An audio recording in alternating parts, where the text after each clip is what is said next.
Welcome to episode 216. I did it again. I was like, what is he pointing? I was very confused because you pointed at the screen like right when you did it. Yeah, I typed the wrong thing again. I'm looking at the chat and I'm like, everything is, I don't understand. Yeah, welcome to episode 216 of the Reptile Gumbo podcast. It's me and Katie tonight. We have a guest, but they're not here. I don't know. We'll figure this out later. Okay. So it's me and Katie. Robert had to work late, and then our guest will hopefully be here. I don't know. I emailed them the link, and I don't know. So if not, you get us, and we'll go through the questions and all the doodads and stuff. Yeah. While I finish eating my pizza. Mm-hmm. I'll try not to eat it in the microphone. That would be appreciated. And gross out, Katie. Thank you. I will leave. Do you want to read your thing while I will 100% leave. Read yours while I eat this. Sure. Lil's Shop of Horrors operates a commercial feeder breeder facility based out of San Antonio, Texas, and they specialize in rats, mice, duvia roaches, Madagascar hissing cockroaches, and more. As feeder breeders, they focus on the nutritional needs of the animals that consume them. They provide feeders for everyone from first-time keepers with one snake to large-scale breeding operations with many animals, as well as supplying pet shops, no order too large or too small. Nationwide shipping is available on live insects. For frozen rodent shipments, reach out to check availability in your area. If you're looking to place an order, feel free to contact them through any of their social media pages at Lil's Shop of Horrors or email them with any of your inquiries. I'm coming. I finished too quick, I think. That's what she said. Stop it. Anyways, hold on. So bad. Oh. Is anybody else out there as tired as I am? Good Lord. Sorry, we're dragging, guys. We got 4.5 days. No, 3.5 days. And we're out of school. And then there's a chance that our episodes over the summer will be better. Probably not. But there's a chance that we'll do better. No, it will, because once we get on the right schedule and routine, it'll be... Get sleep. Yeah. Oh, let's talk about Herp's Reptile shows. So coming up next month is the Conroe show, June 8th, June 9th. I will be there June 8th. Katie will probably be there June 9th. Maybe. Hopefully. Some things have changed. Crap. It's okay. For better or worse? For worse. It's always for worse. I can come spend the night Saturday. And then come back. What the hell? It's okay. We'll talk about it later. Anyways, I'll be there. And then filling in for Katie will be our friend Hayden. Can we have this conversation later? We got a podcast going on. Joe, go away. Your mama can't do two things at one time. I'm sorry. I have to parent. She's fine. She's not going to die. One of us needs to parent. Eat your pizza, run your podcast. I can't eat my pizza and do the podcast at the same time. You're right. You told me I can't eat in the microphone. Anyways, I'll be at Conroe, and our buddy Hayden will be filling in for Katie, and we'll be doing some interviews. Don't know who yet. We'll interview somebody. But that's June 8th, June 9th. Then Longview, Texas is June 22nd, June 23rd. Over to Slidell, Louisiana, July 20th, July 21st. Sulphur, Louisiana, July 27th, July 28th. Oklahoma City, Oklahoma, August 3rd, August 4th. And Herps goes over to Corpus Christi, Texas, or down to Corpus Christi, Texas, August 10th, August 11th. And then Bryan College Station, August 17th and August 18th. And then Baton Rouge, Louisiana, August 24th and 25th. So that's a lot. It's a lot of shows that happen once school starts. Canal Side Exotics. So No. That is C Anal Side Exotics. For you, it is. You can't convince me that is not. The C is capitalized because you have to emphasize the C. Because it's the first letter of a proper noun. No. It's C Anal Side. They just got done looking for an escaped snake in their reptile room, hoping that they found it. Well, there's a OK symbol, so I'm guessing they found it. Yeah. Sorry. I will throat punch you for all 8 people to see. I'm not even kidding. I will leave. You will be alone. What do we got going on? So this weekend, I got to see a bunch of friends. I went to a local reptile show that was in Houston, and I got to see our friend Brittany Reed. I bought a quilt pattern because you told me I could. Let me get through mine first before you jump into your story. I'm sorry. Rude as hell. You paused. Well, I obviously had more to that story. Brittany Reed wasn't the only part of that story. You can't breathe. I mean, Brittany Reed's great, but she's not the only part of that story. Anyways, I got to see Brittany Reed. I got to see our buddy Huff. We need to have Huff on again. Okay. I got to see I just show up. Gonzo and Talina. Love Gonzo and Talina. I got to see Joe Give and them their Brittany. stickers. I did give them their stickers. Cool. Well, Joe and Brittany. I saw Jared Dole. I miss Jared. Jared Dole's doing well. Good. I saw the Reddies. I've talked with Amanda. Speaking of seeing the a Reddies, fair amount. I got another bag of feeder fuel. Which, by the way, if you're trying to figure out what to feed your feeder insects, 100% needs to be feeder fuel from Reddy's Rainforest. Got to do it. I'm telling you that. Like I said, I'll read the ingredients on the back of the bag again. They are alfalfa, Timothy hay, orchard grass. Orchard. Do you need help? I thought there was going to be a K sound, and my brain just soybeans, dandelion leaves, calendula flowers. I don't know what the hell that is. It could be orchid grass. No, it's orchard. Why is it? It's orchard. Why did you fuck me up? Or it's orchard. Sunflower seeds, bee pollen, hibiscus flowers, rose flowers and leaves, rose hips, quinoa, pumpkin seed, buckwheat, rice bran, brewer's yeast, spirulina. This is our life all the time, guys. All the time. In case y'all forgot what we were talking about because I was rudely interrupted over and over again. Look here, you can find another host. Yeah, right. Okay. It's Reddy's Rainforest feeder fuel. That is what you need to feed to your insects, to your feeders. Feed to your lizards. I also got, see this, if anybody's watching, I got this little branch thing in front of me. We're going to try Jim on him in there a little bit later and see if Jim just sits still. I don't see it happening. I don't know, though. He's far enough away from everything else that he can't reach out to grab something else. The Reddies have it in their head. The one thing that you have in your favor. Well, they have it in their head that he'll just sit still. I'm like, He's pretty active. But I think he'll feel secure enough. Oh, look who can't talk now. That he'll be. Maybe it's not. Are you sure it's not secure? Look, we lost somebody in all of our shenanigans. Secure. What? Just make sure you pronounce secure. No, sir. Did you finish talking about your weekend? No. We got to go eat on Thursday with the folks from Next Level Displays. We had them on a few weeks back. The worst weather imaginable. It was. So if anybody's paying attention to the weather, Thursday was when Houston, right when we sat down for dinner, was when Houston got hit by an insane storm with like 120 mile an hour winds. It wasn't a hurricane. It wasn't tornadoes. It was just straight 120 mile an hour winds. And so downtown Houston, Robert's apartment was without power for a while. There's still several people in Houston that don't have power. We sat down at 7 o'clock when it's normally bright and sunny outside. It was midnight dark, lightning, thunder, lights flickered at the restaurant, and then it cleared up and we were good. We didn't lose power down here. We were fine. But we did go out to eat with them, and then I got a rack from them this weekend. I set it up last night. If this snake will ever have babies, ever have babies, eventually, then they'll go on the rack. But let me go ahead and pull up the camera real quick just so I can see her sleeping in the corner. Yep, she's sleeping in the corner. Okay, no babies. So I did get a rack, and then that was my weekend. I looked at some. I didn't really look at animals. I didn't.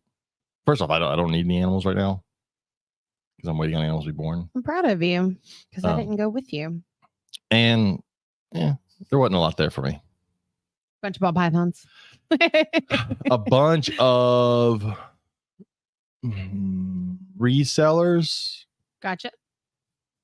And so, not what I was looking for. But again, I don't have any money because I just bought a new rack and a stick to put a chameleon on. It's a cool stick. So there's that. Went and saw Planet of the Apes yesterday. Oh yeah, and I didn't ask you. How was that? It was good. It was slow. I was asleep when you came home. You were asleep. It was slow, but it was good. I liked it.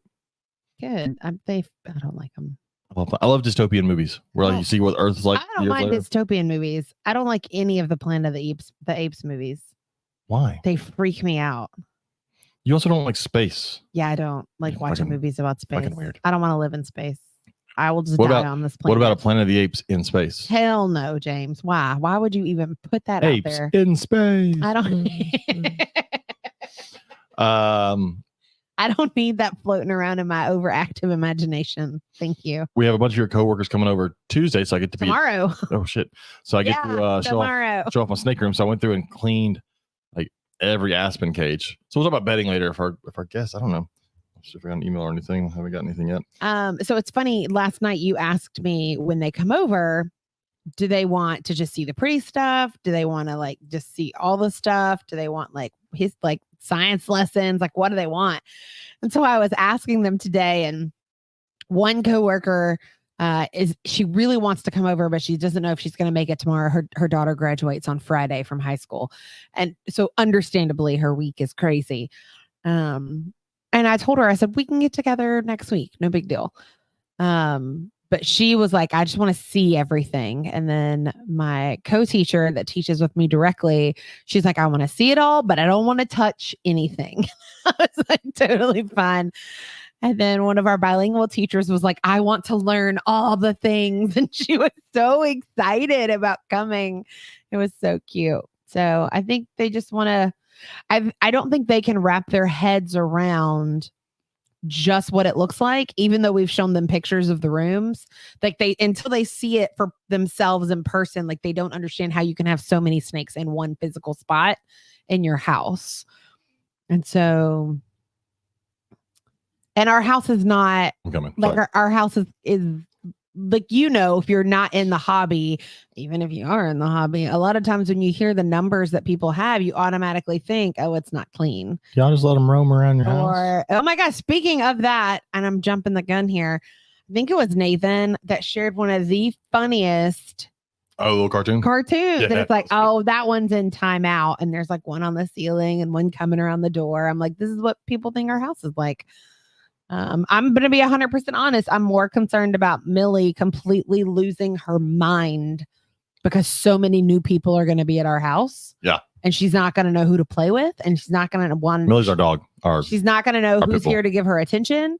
And she's going to go crazy. So I'm not excited. Anyway, I was cleaning all the cages, and I separated two Sambos. I put a male in with a female less than a month ago, and they weren't doing anything. So I separated them. And then I took the female out, and she's very thick and lumpy. And it's definitely not from him. They weren't together long enough. But then it got me thinking, there's definitely a chance that at some point 4 or so months ago, I may have put a male in there with her. You gotta start writing this shit down. I did some stuff. So I did last night when I put stuff together. But so I got to keep an eye on her because she's looking thick. And then I tried to feed the male, and he didn't want to eat, which is usually a sign of a male wanting to mate. But he wasn't trying to mate her. So there's a good chance she's pregnant. Cool. But then I took another male last night who also did not want to eat, because with my Sambos, I was like, if you don't want to eat, you probably want to fuck.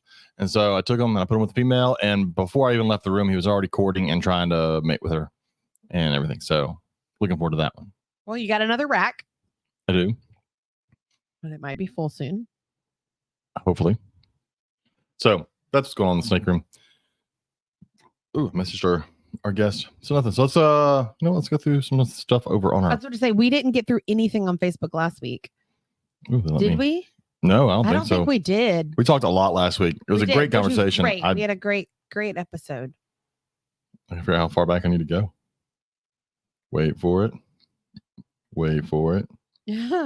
Just keep waiting, folks. Well, while you're waiting, I posted 2 quilt patterns on our discussion group this week. One was definitely for older individuals, and one was like very much a baby quilt. But James so wonderfully said, just buy it. And it's a paper piece, so you have all the paper copies you want, so you can make it as many times as you want.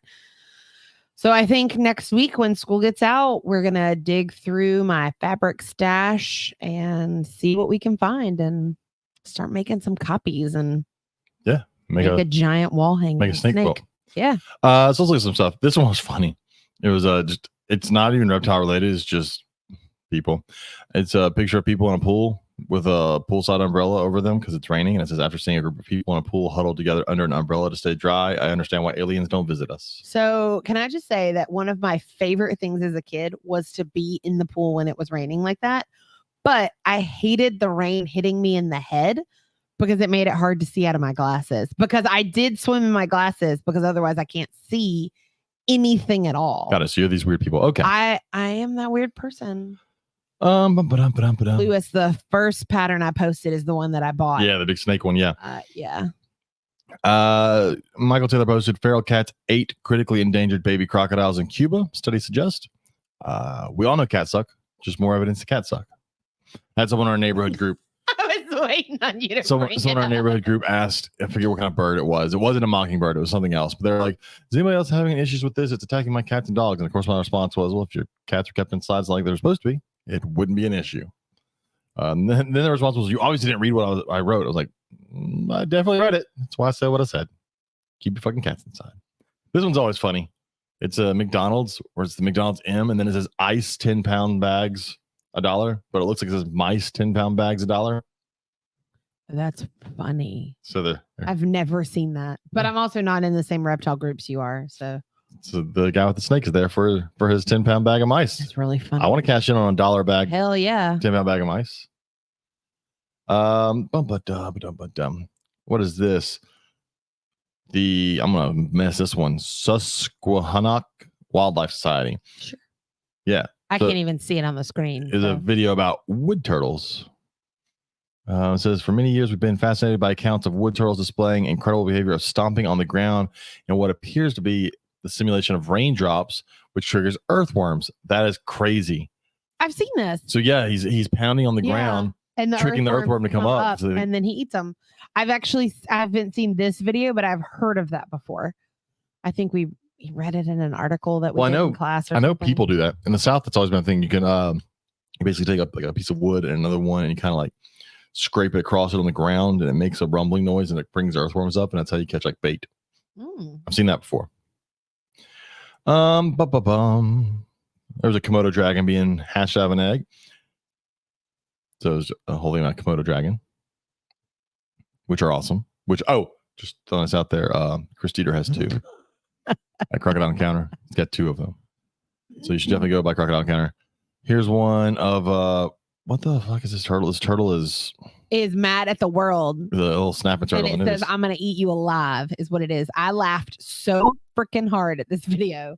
It's not as funny as I was laughing at it, but for whatever reason, I was like at the perfect stage of delirium where it just made me laugh, and it was funny, and I don't know why. But this thing is pissed. I guess because of how it's walking away. It's like, let me look as big as possible when I'm literally the size of your big toe. Still wouldn't want to get bit by it. No. Here's there's the quilt. The quilt. For anybody that's looking, this is the quilt that Kate's going to make. It's a big snake quilt. But I really think once you build it, you can do it at any size. You could do it big. Small. Yeah, you just have to. So this is something called paper piecing. So you actually print the entire pattern on copy paper. Or you can use wax paper, or you can use like they sell special paper. But if you're, inexpensive and you don't care, you can just use regular copy paper. And so what you do is all of those are individual pieces, and you can enlarge it or you can shrink it. If I were to shrink it and make it smaller after looking at the pattern, some of those have to be adjusted and changed, because some of those pieces are already like no bigger than the size of my finger. I'm sure we can find a way to make it work. So yeah, it would. So I think like, it'd be cool to make some smaller ones if people want a smaller one. Well, I think it would be really cool because you can print it as an 8x10 on like a regular sheet of paper. And I made 45 copies and told my students that this was their coloring activity for the day. I was like, design this quilt for me. And I've got some really cool freaking designs coming out of my class. Got it. Free child labor. That's illegal. I mean, we've got 3.5 days left. I needed something for them to do because they canceled our party this afternoon. But it would be really cool for like an embroidery project. I think that would be really cool. And then it would be something you could frame and hang on the wall. Looking forward to seeing it. Yeah, I'm very excited about this project, actually. I saw this posted by a couple people. Robert posted this one as well. It was the Fort Worth Zoo releases nearly 80 endangered Louisiana pine snakes. The snake really close to my heart because I got 2 of them in the other room. I love Louisiana pine snakes. So that's cool. We talked about the Orion Society releasing the indigo snakes a few weeks ago. So it's really awesome seeing this. What is this? I didn't watch this one. Oh, it's not gonna pop up on there.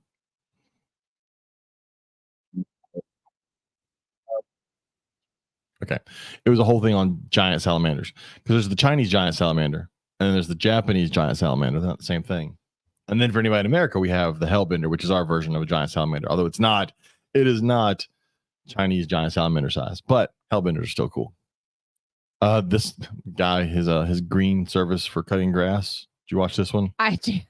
She was very upset that it was taking so long. It really was. I'm like, Lady, it's gonna take a lot longer than you think. I'm sure it's fake, but I'm not gonna lie. This is probably It's the best so fun, acting, though. the best acting I've seen in a fake On a video. fake Because video. oh my god, I fucking hate fake videos on I agree. Facebook. This thing is amazing. Oh, I know. I'm assuming it's a water dragon. There's nothing that posted, so but if somebody wants to tell me what it is, I think it's a water dragon. It looks like a water dragon. Both are really pretty water dragons, so I don't know. But it's very pretty. Nathan posted that one. So Nathan, you gotta start posting what it is if you're gonna post it. Here's the other one he posted, the other quilt. Yeah, it's a little baby quilt. More kitty, yeah. Well, and what's fun is like when you, because that one's actually on Etsy, that pattern, it's like $10. And I may end up buying this just because I know a couple people that are having babies, and that would be an easy baby quilt to make for them. But you can adjust the colors. So there's one where the snake is like pink and purple, and the background's still blue, and the tree is still brown and green. But like you change the green and yellow on the snake to whatever color you want. But what if that snake decides to lay next to the baby and then measure it and not eat for a while, and then eat the baby? James, just keep scrolling. Okay.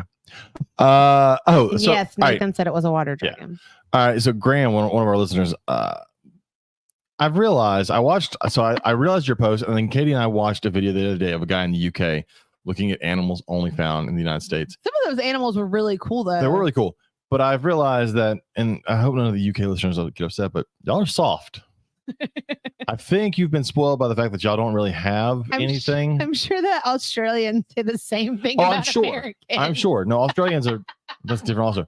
But because the video that Graham posted it's a bunch of like American alligators and manatees kind of freaking out, and people always freak out. I'm like, alligators are safe. They're safe to be around. We like of all crocodilians, we got the easiest one to be around. I agree. So anyways, I think their little island where they don't really have anything to be afraid of has made them soft. Tyson Dowell posted this. I should have posted this. It was from VivTech, but it was how likely is a venomous copperhead snake bite, and then it goes through a whole bunch of stuff about copperheads. Only says only 2 out of 69 snakes experimented on attempted to strike. They're pretty calm snakes, so that's pretty good. Here's your cartoon, Katie, where it's funny. Yeah, several snakes, and the woman walks in, and there's one in a cage. Says, "Oh no, I have several others. Augie here is just a tad aggressive, so he has to stay in the cage." And then there's like one on the ceiling and one coming through the door. Because that's how we keep our snakes. That's what people think. They're just loose in the house. That's how, I mean, everyone listen. That's how you keep your snakes, right? Who needs cage? Oh, my Lord. I've seen this one posted a lot, but Nathan shared it. Ugh. There's a lizard eating his tail. And a rat eating its tail, and the rat says, "It's delicious," and you're sure the thing grows back, and the lizard says, "Every time." That was funny. It's funny, Katie. Okay, well, it's funny to me. It's real to me. Oh my goodness. I don't know if no, this was an hour ago. My mom just sent me a video that says the worm getter stick. Never buy worms again. And it like shows you how to do this. That's the thing. I actually watched someone on Naked and Afraid was doing it. That's so crazy. Yeah. And it's how they rub this. Yeah, and it causes vibrations in the ground and it brings up the worms. So funny. That turtle's apparently been doing it for millions of years. And humans finally figured it out. Oh, well, I'm going to assume our guest is not coming, which is a shame. I was looking forward to talking to our guest, but I haven't heard from them. Maybe something happened. I never know. That's right. Yeah. So we won't assume it's us. It's you. It's not me. I don't care. Everybody loves me. I loved earlier somebody tried to hurt me by telling me I don't have any listeners. I'm like, yeah, I don't care. Look, and that does not mean anything. Like the 5 people that are watching us right now, I love you people. The people that come in our chat every week and talk to us, y'all are wonderful. The people that watch this, but if y'all are the only after we post it, if y'all are the only people that ever watch or listen to this, I'm cool. I'm totally okay with that. I don't do this for. I do feel slightly bad. I don't ever feel bad with you when I'm fussing and complaining, but I do feel a little bad when I really don't want to do this, and I'm like, damn, but there are people that enjoy this podcast every week. Like, I don't understand it. But here, while you're talking, I'm gonna try and get Jim out and see if we can get Jim to sit still. Okay, that's fine. I don't know. I guess it's just because I'm on here, but like I would totally be fine with like sitting at my sewing machine listening to the 3rd Harry Potter book on audio right now, because that's the one I'm on. Because I decided it's been 2 years since I've read these books for like the 15th time, so it's time to listen to them again. So I listened to the first one last weekend, and I'm listened to the second one on a field trip on Friday. And Now I'm on the third one again. And it's great. He's like, dude, I don't know what this is. Don't let me touch it.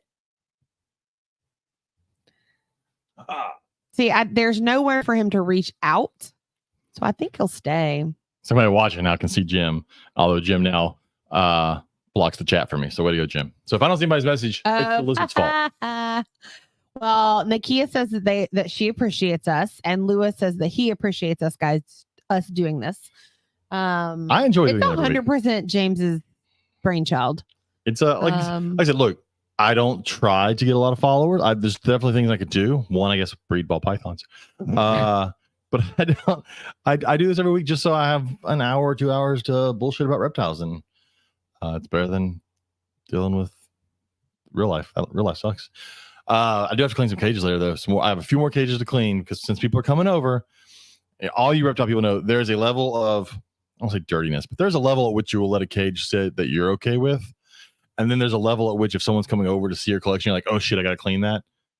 Yeah, I should have cleaned my guinea pigs. Like it's not filthy, today. But there's a level at which you're like, no, I'm fine with this. We got those damn little gnats in my classroom, and now I can't get rid of them. Sorry? I need to take the catchy to school. Yes, you're about to be gone. It's true. I'm fixing to bring her here. Great. You're bringing the gnats to me. Awesome. Yeah. It'll get deep cleaned before it comes home. Since our guest isn't here, let's go ahead. We'll go ahead and do the question for this week. We've asked this, I think, before, but it's always interesting to ask it as we get new listeners and as things change. And there's some other viewpoints I kind of wanted to hit on this one. Nikki asked if I went to Reptile Nation. Yeah, I went there this weekend. It was good. Like I said, I didn't really look at a lot of animals. I know there was one table that had a few samboas, but they were putting them out as I walked around, and I never went back. I did not go. I stayed home and cleaned my house so that this weekend, when it is my first weekend of summer, I don't have to clean anything. I can just sit and enjoy the cleanliness. Plus, we have people coming over tomorrow. And that is the absolute best way to motivate me to clean anything is to invite people over to the house.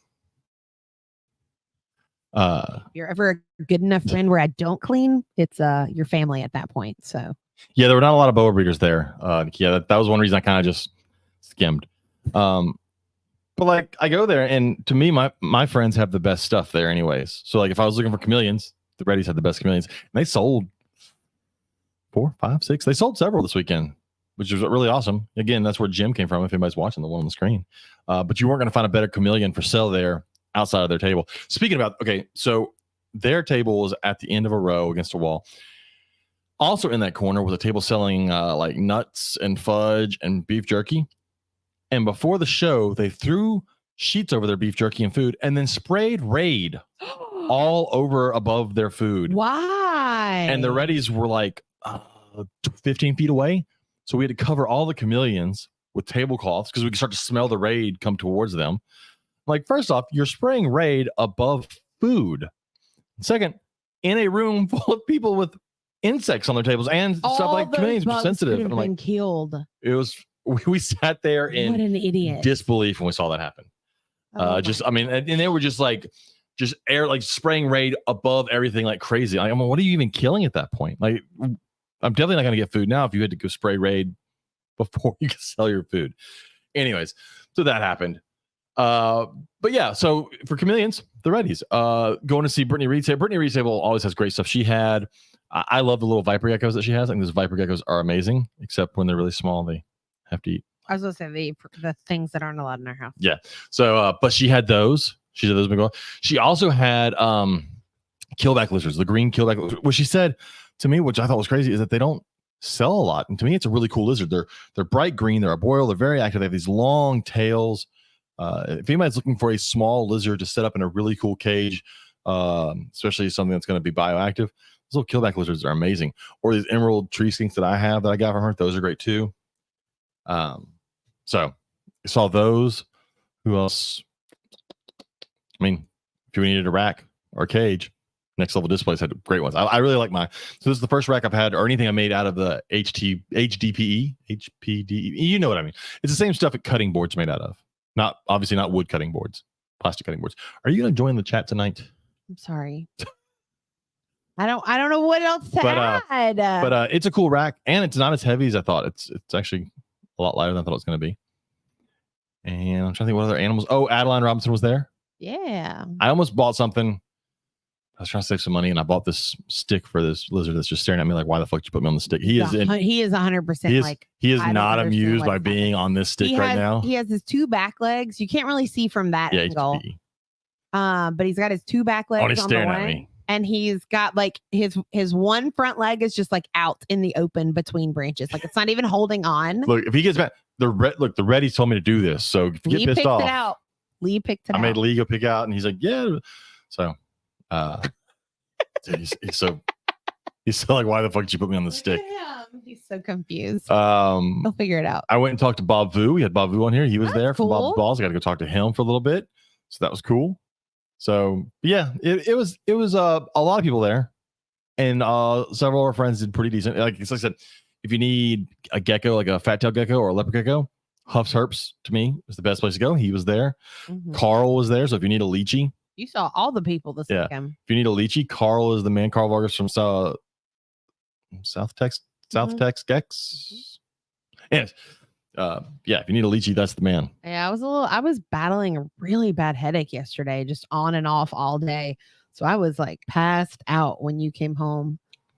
But yeah, you were out. Yeah, the third time it came back, I was like, forget it. I'm just laying down in the dark. And when I woke up, I felt great and it was completely gone. But all right, so I want to go through the question and the answers. And then I had some stuff I wanted to add. And like I said, I know we've asked this question before, but I had some thoughts on it and things I wanted to add as well.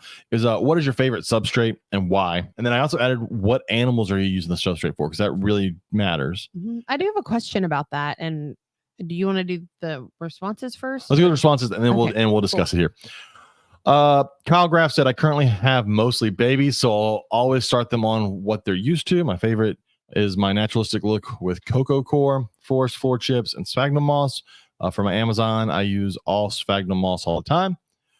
Corey Tellez said, my favorite substrate is paper towels, easy to clean and always available. If I wasn't about giving the best life, I'd always use them. What I prefer is bioactives, Reptisoil with moss and leaf litter. Timothy Lesher said, Reptichip. I second, third, fourth, and fifth Reptichip. Reptichip, I can use it for every species I keep that consists of Boega, anacondas, ATBs, BRBs, tokays, and you know what ATB is, Katie? I do not. A BRB? I know what that is. What's that one? Be right back. No, what the snake, Katie? Oh, I don't know. We have them. Oh. BRBs. I want you to think of the rainbow boa, Brazilian rainbow. There we go. Brazilian. Nice. I was like, ATVs or Amazon tree boas. Oh, we don't have any of that. We don't have any. I don't like being bit. Although I do have the rainbow boas. Other North American colubrids, it holds humidity for my more tropical species, and breeder blocks are a better bang for your buck, which is true. I've got a whole pile of them in the other room. I also you stocked up I did. last time. Jeez. I also mix sphagnum moss in for higher humidity species. Haven't looked back since trying it. I love Reptichip. I also know the owner of Reptichip, and he is an amazing person. Mm-hmm. And a wonderful human. So I'm going to support him no matter what. Nathan Holcomb, who's in the chat, said, I think Nathan's on this for. It's like a whole like grocery list of shit. 2 parts Scott's topsoil, 4 parts Premier peat moss, half part horticulture carbon / charcoal, optional, 4 parts Kemp cocoa fiber, a handful of chopped sphagnum moss, half part desert place sand. And this is what I use for my spiders, king snakes, and copperheads. It allows water to reach the bottom well. My pothos seem to like to grow in it. It can be burrowed in without collapsing, and best of all, it's cheap. I got it from Tom's Big Spiders. That's a whole recipe there. Graham Sharman said, lizards are all bioactive, and spiders, snails, and millipedes, centipedes are on Spider Life. All the snakes are on Lingosil. That's got to be some Asian shit, or not Asian, European shit. So I don't know what any of those words mean, but if you're in Europe, it probably means something to you. Charles Lattimore said, sandy chips mixed with compressed wood pellets, highly absorbent, and I can easily identify and remove the feces from the false water cobras, yellowtail crebos, and go into the bathroom quite a bit. And Jason Creekmore said, Biodude Terrafauna. Once I got my lighting situation figured out and the plants are growing like crazy and humidity is staying where it needs to be for my Cresty. So I got to thinking about this when I asked it. And the reason I added the part about what animals you're keeping on it, because it definitely depends. I've got several different types of bedding. So like, let's go with Jim, who's sitting there now just staring straight at me and away from the camera. He's just showing y'all his ass. I feel like I should turn him around and maybe y'all can see him, but let's see it. Let's see if I do it. Oh. Oops, sorry, man. My bad. He's like, what the hell are you doing? Hold on. You're good. You're good. You're good. Is it flat or is it sitting on cords? It's I know, There we go. baby. Okay. So for like Jim here, he's on a puppy pad. That he comes down to poop. But we're talking about an animal that only comes down to poop. We're talking about a cage that I don't have to grow real plants in, no matter how much the chameleons group tells me I'm going to kill them because I use plastic plants. So a puppy pad works great for him, but I'm not going to use a puppy pad for like my snakes or for anything else. What is he doing now? He's balancing on one stick to turn around because he didn't want to face the camera. Turn around. Look at his tail wrapping around. See, he doesn't want to face that direction, James. My bad, guys. He wants to show you his ass. What a dick. So obviously the puppy pad's not for everybody, but then yes, I use Reptile. I use Reptile for all of my boas, pythons. I use a lot of aspen for things like sand boas because I want it to stay fairly dry, easy to clean. So my sand boas, all my colubrids are on aspen. He says, "Screw this, I'm leaving." See, now he's going down. I fucked up. My rosy boas are on aspen. But then like my sand boa, my rubber boas, they're on Reptile. My blue tongue back here is on a Repticore mix because they now sell in the giant breeder blocks their cocoa core. My fat tail gecko in my classroom's on paper towels. Yeah. Because that's what he's been on his whole life. And when we tried to adjust it, he stopped eating. As soon as I put him back on paper towels, he was totally fine. All right, home slice. Mm-hmm. Let's see if we can. Careful with his tail. I am. I know this is great radio. Listen to me try to move a chameleon around. Poor fella. Okay. Anyways, hold on. He's still not 100% sure what's going on in his life. Like, you've rocked his world. I started bringing animals home from my classroom today because there's just so many. It just makes more sense. All right, so this makes sense. Our guess it was a time zone thing. I asked you that. I always forget that not everybody knows the conversion from their time zone to others sometimes, and sometimes I get it confused. And sometimes I do too. But they're in Mountain, we're in Central, and I said 7 o'clock Central, and they thought that was another hour. That it's 6 o'clock for them. Oh, so it happens. That's it happens. Okay. But yeah, so going back to the bedding, it really just all depends on the species. I like what a lot of people are saying. I don't do bioactives. I'm going to talk about before. It's just not for me. But yeah, I like cocoa. I like Reptile a lot.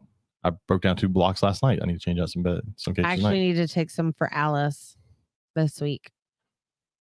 Need to mix in the core for hers. Yeah. So we probably need to put a bag. Let's just get a trash bag, mix it all together, take the whole trash bag and dump it in there. Okay. You want to completely gut what's in hers and bring it home?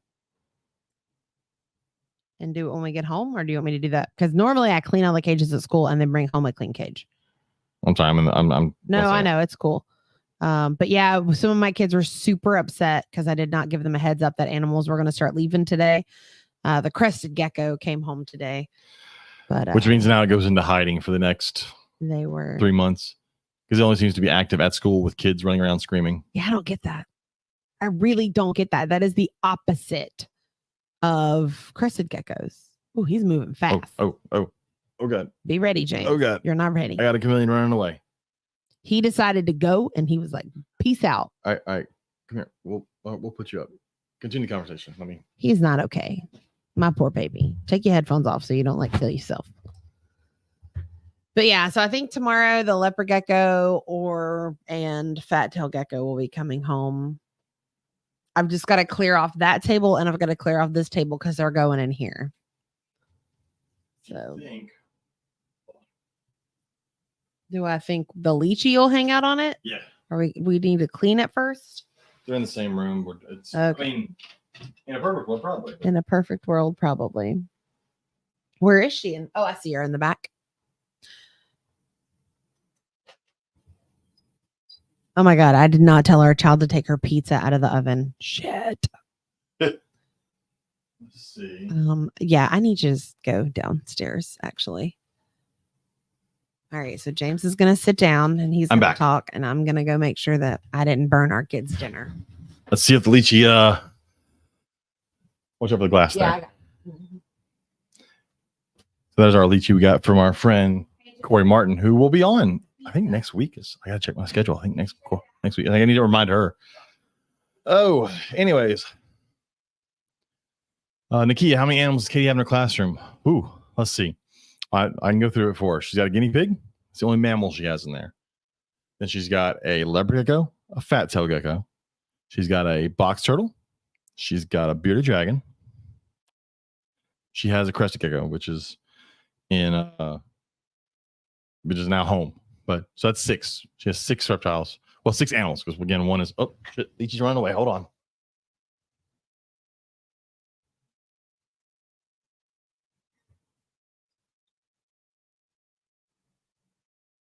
I know it's Katie walked away, and let me hold the Leechy for a little bit and see if it'll calm down. It's a cool lizard. I will tell you the one thing about this Leechy. It eats way more than I thought it did. I've got to make much larger diets for the Leechy versus like our crested or the 2 skinks that I have behind me. It eats a ton. But I think I might hear Katie coming back. I'm not sure. But yeah, so 6 animals there. What? Did it burn? Hey, will you put her up? She made a break for it. They're such cool lizards with their little stumpy tails. But our guest, I believe, is on their way though. Yes, they're on the way. They read the time backwards, and they read that we were ahead of them. They read it as the other way around, which a lot of people do. That happens a lot of times. But I always know, because remember growing up, whenever you watch TV, it was always like it gave you the 2 times, 8 and 7, and we were in Central Time Zone, so we were always 7. So I was always remember that the East Coast was an hour ahead of us. Yeah. And I just remember everybody else stepped back as you go towards the West Coast. I told him 6, right? You see, you're counting 2. Nikki, I said guinea pig, leopard, fat tail, box turtle, bearded, crested. That's it. Because my jumping spider died. Poor jumping spider. Yeah. But he was an adult. Oh yeah, we had him for almost a solid year in my classroom. I need to while we're sitting here, and I'm gonna feed my blue tongue as well. But yeah. So James will have to help me with the bearded dragon cage. James will have to help me with the box turtle cage. Although what I may do is, one of my coworkers said they'd help me get it in the car, and then you just have to help me get it out of the car when I get home. So we may do that instead. Jesus Christ, that blue tongue just went crazy. He just ran across the cage. So Lewis needed a new jumper at some point, maybe. I'm not summer. in any rush. It's summer. We don't summer, need anything so we new don't right need now. anything right now. I was fussing and complaining today about having to take care of animals for the next 2 months. Let's see what. Because I don't during the school year. I don't even clean these cages before they come home for the summer. That's what the children are for. The blue tongue tonight is eating Blue Buffalo Delights, small breed, New York strip flavor in gravy. It has like carrots and New York strip for dinner. So did the blue tongue. I think mine was probably a little better, but we also give the blue tongue crickets and superworms and dubia, but goes apeshit over dog food. Yeah. But I only use like the higher end dog food. Did you use the banana downstairs yet? No. Did it go bad? It's possible. Shame. Well, I bought a banana for the blue tongue. You bought 3 bananas. And someone ate all 3 of them before I could feed them to the blue tongue. You took too long.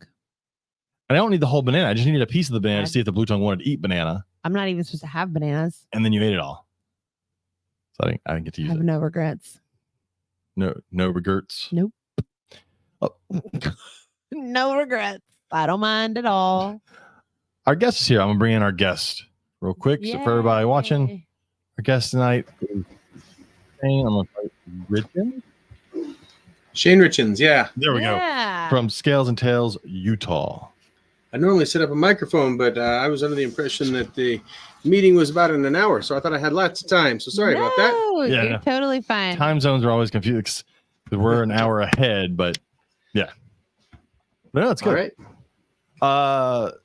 So Shane, tell us about Scales and Tails Utah, other than I'm assuming it's in Utah. It is in Utah.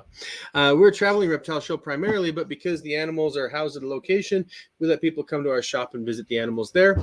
Our goal is education and multiple facets of it.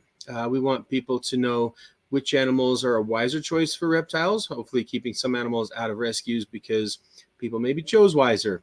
We also try to get kids inspired for science, for conservation. And we feel like since humans are emotional creatures, if you want to connect with someone, you need to connect with them on an emotional level. So I can stand here and just list off a list of facts about an animal, and great, you won't remember any of it, and you won't remember it won't be inspiring enough for you to care about it in the future. But if we can get kids to interact on a level that makes them feel connected to the animals, they'll want to preserve, they'll want to conserve, they'll want to become scientists, they'll want to be all the things their teachers are trying to do with them. We want to inspire for the teachers. And that's what we really try to do. We do a little bit of rescue here and there, but it's not our focus. We don't do much because with resources, you have to kind of choose. We don't have, unfortunately, nobody has resources to do everything. So we focus on the education side. It's really funny that you say that, making the emotional connection. We were just talking about my class pets that are coming home this week because we only have 3.5 days left. 3.5 days. My daughter's in the same boat. She's wondering why all of her classes are just doing fun things right now. Yeah. We're just trying to survive. That's why. Because your teachers are trying to shut down their classes. Yeah. But I have a box turtle, and I have a student who this is my second year with that student. I looped from 3rd grade to 4th grade, and he will still, at the end of 2 years with her, go and sit next to her cage, and he will literally read to her, show her the pages in the book, and she will, every single time that it's him, she walks over to the edge of the cage and just sits there and like gives him all of her attention. Other students try, she just doesn't seem to care. She only does it with this one kid. Did he ever feed her?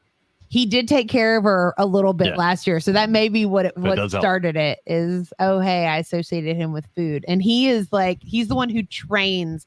Like when we rotate out jobs, whoever gets Alice, he's like, okay, let me show you how this works. And he like trains them on how to take care of the box turtle. It's the cutest thing. I love that. I love that so much. Yeah. I found you by watching one of Clint's Reptiles videos, and he's using a bunch of your animals. And I was like, oh, I need to reach out. There's a lot of cool animals. You have some crocodilians in there and stuff. So I realized you had a kind of a wide variety of stuff. And then I just stalked your website. So yeah, we love Clint. Clint's wonderful. And we target slightly different audiences. He's got the more of a focused academic group, people that want to know a deeper level how to take care of pets on they're in a position to be more investigatory. We're going to be looking more at the general public that may not have searched out reptiles in general, but we want to show them how awesome they are. We want to show them that you shouldn't go kill a rattlesnake because it was scary, because that puts both you and the rattlesnake into more danger. Instead, we can treat them with respect instead of fear. So different audiences, but we also both can't have everything, and we want to teach everything. And so it's great to be able to supply some of the animals we've got to Clint for what he does. That's awesome. Yeah, Katie and I, as I said earlier, we're both teachers now. But prior to this, we both worked at the zoo. I was a reptile keeper. She worked education at our zoo, so she did all the education programs and outreach and stuff like that. And so that was also always a big thing for her. And it's funny, listen, earlier you talked about trying to talk about animals, help people choose the right animal. And my first thought was, do you just say, don't buy a bearded dragon? Well, bearded dragon's one we recommend, but we recommend it on hey, you need to understand what you're getting into. It's not dangerous. They're easy to feed, but hey, metabolic bone disease is a potential threat, and you need to go in knowing what you're doing, because that's what we see the most. Because whenever we get a new animal, we have a list of animals to choose that we feel are more ethical, because there are some animals that just won't do great in front of 1,000 screaming kids. I love a mata-mata. Who doesn't love a mata-mata? But they would not handle the stress of 1,000 screaming kids. And so we have that list of animals that we are willing to use. It has to be interesting. It has to be hardy. It has to be a lot of things. And when we can get something off that list, if we need something off that list, and we can get it through a rescue, we choose a rescue first. So bearded dragons we get just typically come from rescues. I think all of ours are from rescues. One may have been donated by just an ex-employee, but I think that other than that, they've all come from rescues. We love our bearded dragons, but most of the time what we see when it comes from a rough situation is metabolic bone disease. That's the thing. Yeah. The last one that we had was a metabolic bone disease survivor. And when our friend that rescued her, she worked for, I always mess this up, Forest Service. Forest Service. Yeah. I always want to In say Louisiana. wildlife and fisheries, but I know that's wrong. And I'm like, no, that's Yeah, not it. for For the Forest Service, but she rescued her and she actually couldn't use any of her legs. So she did a bunch of water therapy with her and she regained the use of all of her legs. But she was like, I know that they don't deal with emotions the same way we do, but she just seems depressed and like she couldn't figure out why. And I was like, well, I'm thinking about getting one for my classroom. I taught 6th grade at the time. I was like, why don't we just see how she does in this group with the kids? And she just thrived in my classroom with that much attention. And so our friend was like, you need to keep her. She is meant to be in that classroom. And I had her for... She did really well until she was much older. And then she started just like laying eggs. Yeah. And then one time she just couldn't bounce back from laying eggs. No matter how much we tried to feed her, she just had lost a lot and couldn't do it. She did well for a long time. She did. I had her for probably 5 years. And she was full grown and old by then. Yes. And she was full grown when I got her. So, but we had her. Sorry. No, go ahead. No, you're fine. No, go ahead. I thought you finished. I was just going to say we had her for probably close to 5 years. And you have one now in your room. And then we do, not long after she passed, a really good friend of ours was Sean like, Gray. yeah, Sean Gray with the Herp Show. He goes, I've got these. I need you to pick one. So your kids have another one in their classroom. And he was itty bitty when we got him. Small. And so I didn't even take him up to school for the first 6 months because he was just too small, in my opinion, to go up to the classroom. But now he's doing great. Well, and so fat and happy. And when I said to tell people not to get a bearded dragon, I think they're great pets. But like you said, there's a way they have to be set up. And the general public is not ready for a 4-foot cage that legit likes to be 110 degrees, 115 degrees on one end. Temperature is a thing. And those heat lamps, somebody just moves them off the cage and you end up with melted plastic something on a good day, a fire on a bad day. Yeah, there's definitely a complication there. On the metabolic bone disease angle, the everybody points to like bearded dragons, maybe iguanas, but the people don't notice that it's actually an issue with snakes because they don't have hips, so it doesn't come up. And a lot of people think it isn't an issue at all. We work closely with a researcher who does something called scarlet imaging, and he's invented an imaging substance that if an animal is being euthanized, they'll bring it in, anesthetize it, run this substance through and run it through a CT machine so we can get a more in-depth look and we can take veterinary care to the next level. So we're really proud to be a part of that whenever that becomes something. And we talk to him frequently. He's a good friend, and he's done a lot of snakes from a lot of places. And he says, you see, with this imaging, you see metabolic bone disease on snakes a lot more than people realize. People overlook it because you don't notice it without the hips. He says, particularly in green tree pythons, emerald tree boas, you see it with the tree pythons, but you'll see it with any of the snakes because any of the basking snakes, because they still get their vitamin D from the sun. That does make sense. And the ones that would bask would be the ones that would be most affected. Ever since we got your Sambo's fine. Sambos are good. yeah. I don't know how you get those guys some UV, but ever since then we've started trying to add in UV to the snake cages and trying to supplement them with vitamin D as well, on his recommendation. That's really cool research. Yeah. Yeah. Like I said, don't think about that because I mean, they seem fine. Yeah, no hips. Yeah. But on the CT images, he can see it clearly. That's pretty crazy. So what is the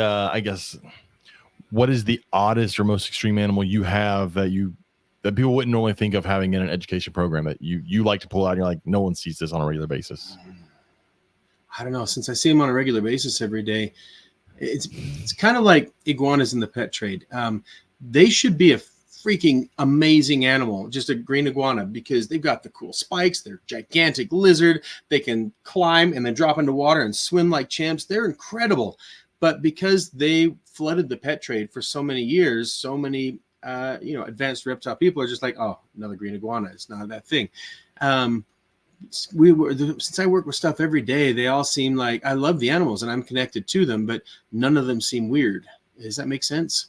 No, that makes sense. But like, the general public sees king snakes, corn snakes, so ball python. So James's favorite snake in our collection is his Louisiana pine snake. Okay. Yeah, because I love the natural history of Louisiana pine snake and it being endangered, and the reproductive is much different than other snakes. So that's a fun one to talk about that people normally don't see. And a lot of people see that and they think rattlesnake just because the way it looks and the way it feels, because they don't know rattlesnakes. But so that's a fun one for me. Or like bringing out the rubber boas because no one sees rubber boas, and that's a fun one. Well, on first send, like when we first bring the animal out and somebody sees it off the bat, I'd say the ones we get the biggest reactions from are going to be the public seems to like, because again, I do the general public. I'm not necessarily doing reptile people. It's going to be big, deadly, colorful. Those are the big things. And so if I bring out a giant python, that's big. That's going to be exciting. That's a real crowd pleaser. Alligator snapping turtle, also a crowd pleaser. Sulcata tortoise, crowd pleaser. What else? Of course, monitor lizard. That's going to get a lot of attention. Spiders get a lot of attention. We have an Asian water monitor and a black throat monitor and a Savannah monitor. Cool. How old is your Savannah? Oh, and we do have a baby Nile. I forgot we got that relatively recently. Savannah, he came in from law enforcement. They took him out of a drug raid. And so he's not full grown yet. What is he now? He's like, well, where does that put me at? I don't know, he might be 2 feet. So yeah, he's not a baby, but he's not full grown. It's one you don't, and I've said we talk about it on here on the podcast a lot. It's one that, unfortunately, because of the way the hobby works and the way that importation works for those guys, you don't tend to see a lot of full grown ones because people get them in cheap and don't take care of them properly. And no one's really breeding them because if you're going to breed them, no one's going to pay $400, $500, $600 for something they get for $20, right? Yeah, you can't make. Sorry, I keep it. No. I'll just go ahead. But it's just, I think that's a cool lizard that I'd like to see more people work with. But unfortunately, much like how iguanas for the longest time were just brought in, they were super cheap. Same thing for savannas. They've been brought in and they're super cheap, and no one puts a onus on them as being a really cool reptile. So it's neat to see you have one. Yeah. So blackthroats kind of got a little more. People like those. You don't see those as often, so they get a little more care. But the savannas unfortunately get kind of thrown to the side. Oh yeah, you're totally right. So one of the first ones I ever got was a Savannah monitor, and our logo is should be right around. Wait, there it is. It's hard to see through that, but our logo is actually a Savannah monitor I had a long time ago, and it doesn't look like one anymore because every time a new graphic design artist gets it, they tweak it a little bit, and now it looks like a water monitor. But I absolutely love them. They have some of the best personalities. They get big enough to impress, but not crazy big for an advanced reptile keeper, but it is an advanced animal still because when I started this. I started keeping before I started doing shows. So I probably started keeping more than 25 years ago, something like that. And back then, everybody just kind of considered monitors to be a snake with legs, and they kind of housed them the same. And I followed. Well, they got fed up the same. They're like, here's a bunch of rats and mice, and we find out with savannas. That's what I was getting to. Yeah, that's what I was getting to. They were all dying at 6 years old because of fatty liver disease, and mine did the same thing because I was doing what I did. Kept the temperatures like python temperatures instead of the crazy heat they were supposed to have. Gave them a cage you can move around it, but not like monitor space because monitors need more space. And so they dig too. Dig. And so that was that monitor. His name was Bulldog. I loved him so much. He was the biggest one I'd seen, but a lot of that was because he was morbidly obese, and I didn't know what I was doing back then. I was doing what I was told, and so I fed him rats, and he lived until he was 6 years old and died of fatty liver disease. And now part of when we bring that out, if we do special classes for adults as well that might want to learn about reptiles and what to keep. It's one of the first things I tell them. Hey, look, you guys, they need a low-fat diet and a lot of heat so they can metabolize the fats they do get. They're eating bugs in the wild. Okay. So what we've been doing is taking lean ground turkey as a bulker, mixing in some eggs with the shell, gives you a little calcium. But we also, we'll raise dubia cockroaches. We'll freeze a bunch of them and then mix those in. Or what we've also been doing lately is going to get in the Missouri diet, the zoo diets for the insectivore diet, and mixing the insectivore diet in because they're just a dry pellet. It's like a dog food process. You throw. Oh, that's a great idea. But they're not going to eat it dry, so you mix it in with that turkey, and now they're basically getting an insectivore diet with lean ground turkey on it, and that seems to be working out real well for the blackthroat. And their diets like the savannas, like the savanna. But I love savannas for personality. They're super easy to tame down. They're just a wonderful lizard. They're a great size. I mean, unwieldy big. Everybody wants crazy big things, but got to tell you, with a snake, when you're dragging your snake out, it's not actually as impressive as one that can actually be held. So yeah, one you can walk around with would be nice. Like, right. you I don't tend to love big see- snakes. I'm a big snake person, but if you're trying to show off, big snake's awkward.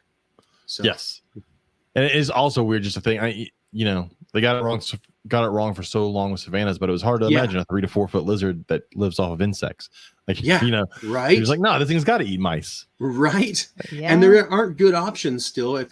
We've got this option, but most people don't think of the options that are out there. Like, I got to have a garbage can full of dubias to constantly be freezing off, or I can, but nobody thinks to go get the insectivore diet for the zoo animals. Well, it's funny because people with tortoises think to get Missouri. And I love tortoise shell because we use that for our tortoises. I feed a lot of greens and stuff too, but it's a great way to get their grasses and everything into them without having to have grass. And make sure there's not something you're missing, since it's actually been scientifically fortified or scientifically balanced. And then we use Missouri for our crocs too, because the gator biscuits, they're great for training because they're easy to contain, easy to put in a little pouch for stuff. So Missouri does some great stuff. We may have to look into the insectivore diet because my box turtle that'll eat has anything. and she You can feed that thing crocodile diet. Well, there's one lone cricket in this cage that she has yet to eat, and it is still kicking, and that sucker is going to be gone by the end of the week because it is not coming to the house with us. It keeps chirping, driving us crazy in my classroom. Nathan in the chat had a good comparison when we were talking about the savannah. He says it's kind of like what whales eating krill. You have this giant whale, right? It's this microscopic krill. Yeah, that's a good. I went on my honeymoon to Thailand, and we went to. I'm a rock climber, at least I used to be before I got arthritis, and we went to the dirtbag side of the island because that's where the rock climbing was, and it was cheaper. And I was there to climb. I wasn't there to get back rubs on and face masks. So we're on the cheaper side. But the nice thing about the cheaper side is they're basically there are a variety of levels of cheap, but all the cheap side is pretty much you're just dumped into the jungle. You've got awesome. Like a bungalow in the jungle. And we saw so much stuff, but it was great. You'd walk out of our little bungalow, our little one-room bungalow we've got, open up the door, and right there, right outside the steps, you've got a Bengal monitor, and it's pulling through the grass looking for bugs. It's not out chasing rats. It's pulling for bugs. And we'd see them all over, and they're just scraping the grass, trying to find a bug to pull out. That's so crazy. Well, and it makes sense when you think about the number of insects on Earth versus the number of mammals on Earth. That these things would have evolved to be able to eat a lot of insects. You're going to find a lot more insects. And humans eat more insects than we realize. There's a certain allowance for bug parts in any processed grain or in chocolate. That is true. I just don't think about it. Western culture is the only one that thinks we don't eat bugs. Everybody else embraces it. And I like water bugs. I like shrimp. I like crab. That's right. Crawfish. I like butter, so therefore lobster. There you go. That's where you add in. We talk about Western culture. We also don't eat horse. And as someone who used to work at a zoo and fed horse to crocodiles, I was like, why do we not eat this? It looks amazing. I'm wasting all this amazing meat and feeding it to this crocodile. I'm like, we should just cook it. I haven't had it. My grandpa said my grandpa said he ate it when he was in World War II, and he said it tastes like horse. So he wasn't impressed. It's super red, and I think we just like Mr. Ed too much. And people was like, Mr. Ed was cute. Can't eat Mr. Ed. Well, I mean, they were domesticated originally as food, as with most animals. Yeah. So. Yeah. Nakia said ground coffee beans has roach parts. That's why I don't drink coffee. Nope, not do it. Not gonna bother me a bit. I was actually contemplating whether or not I wanted to wake up early and stop for coffee on the way to school. No, you don't. Way to go, Nakia. No, I'll do it. I'm not there. It's the whole waking up earlier part that's going to get me. That's what it is. Not the roach part. Yeah, I get my caffeine in a different vehicle. I'm an energy drink guy because I got a sugar addiction. So not all because my I think stuff it's better. It's purely the sugar. Mine all has to be sugar free. But I'm not a coffee drinker. But once in a blue moon, I will. But I've tried. I don't like. I think it tastes like burnt beans. It's just bean soup. I don't know why we keep calling it coffee. It's bean soup. It is bean soup, isn't it? But by the time some people get done with it, there's enough creamer and sugar in it that it doesn't taste like anything. Yeah, I've tried that. And you can get it down that way, but it's got an aftertaste. Even it does. Like I agree with that. It does. My problem is that caffeine doesn't work on my body, so all of it's great, but it doesn't do anything. It keeps the soul crushing headache at bay. Is what it does. Yeah. Because That's what once you've had enough caffeine, that's all you're taking it for. It's not to stay awake, it's to keep the headache away. Yeah. Yesterday I was like, well, maybe my head hurts because my hair was up in a ponytail. And then I was like, well, maybe my sugar's high. My sugar was great. Maybe I need caffeine, and that didn't work. I'm like, screw this. I don't know what's causing this headache today. I'm just throwing this out there. The blue tongue skink has dog food all over his face now. He does. He made a mess. He's just We laid use those out a on lot his in our rock. shows. We use blue tongue skinks a lot in our shows. There's a lot to talk about, some great jokes. A lot of what we do too. I would love a shingleback, man. Those aren't easy to find. I had a friend that had one once, but that's the closest I've gotten.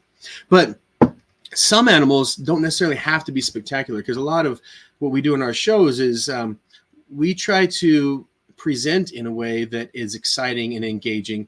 Yeah. And one thing I've seen with new shows starting up, they're trying to compete with people who are established, and they want to pop, they want to stand out, and they do weird stuff. I've seen a new reptile show that was trying to do gator wrestling techniques on a Burmese python, and prying the mouth open, stick their hand in. I'm like, this is weird, guys, and it's not what it's made for. No, they can't handle it like a gator or croc can. So it's we try to use jokes and stories. So I spend a lot of my time teaching new employees how to be entertainers so that they're fun. Yeah. And that's a lot of it. So I can take a, what's it called? I can't even get myself ever centered in my picture. And so I keep fidgeting. Okay. Sorry about that. We're not centered either. It bothers me every week. Our other co-host sitting here, so I left the button. That's true. That's true. Anyway, one of our best, one of my best animals is just a Russian tortoise. Seems like it'd be pretty mundane, but man, there's some great stuff to say about Russian tortoises. One of the first animals to go into outer space, and the first one to make it back alive. So that's cool. I didn't know that.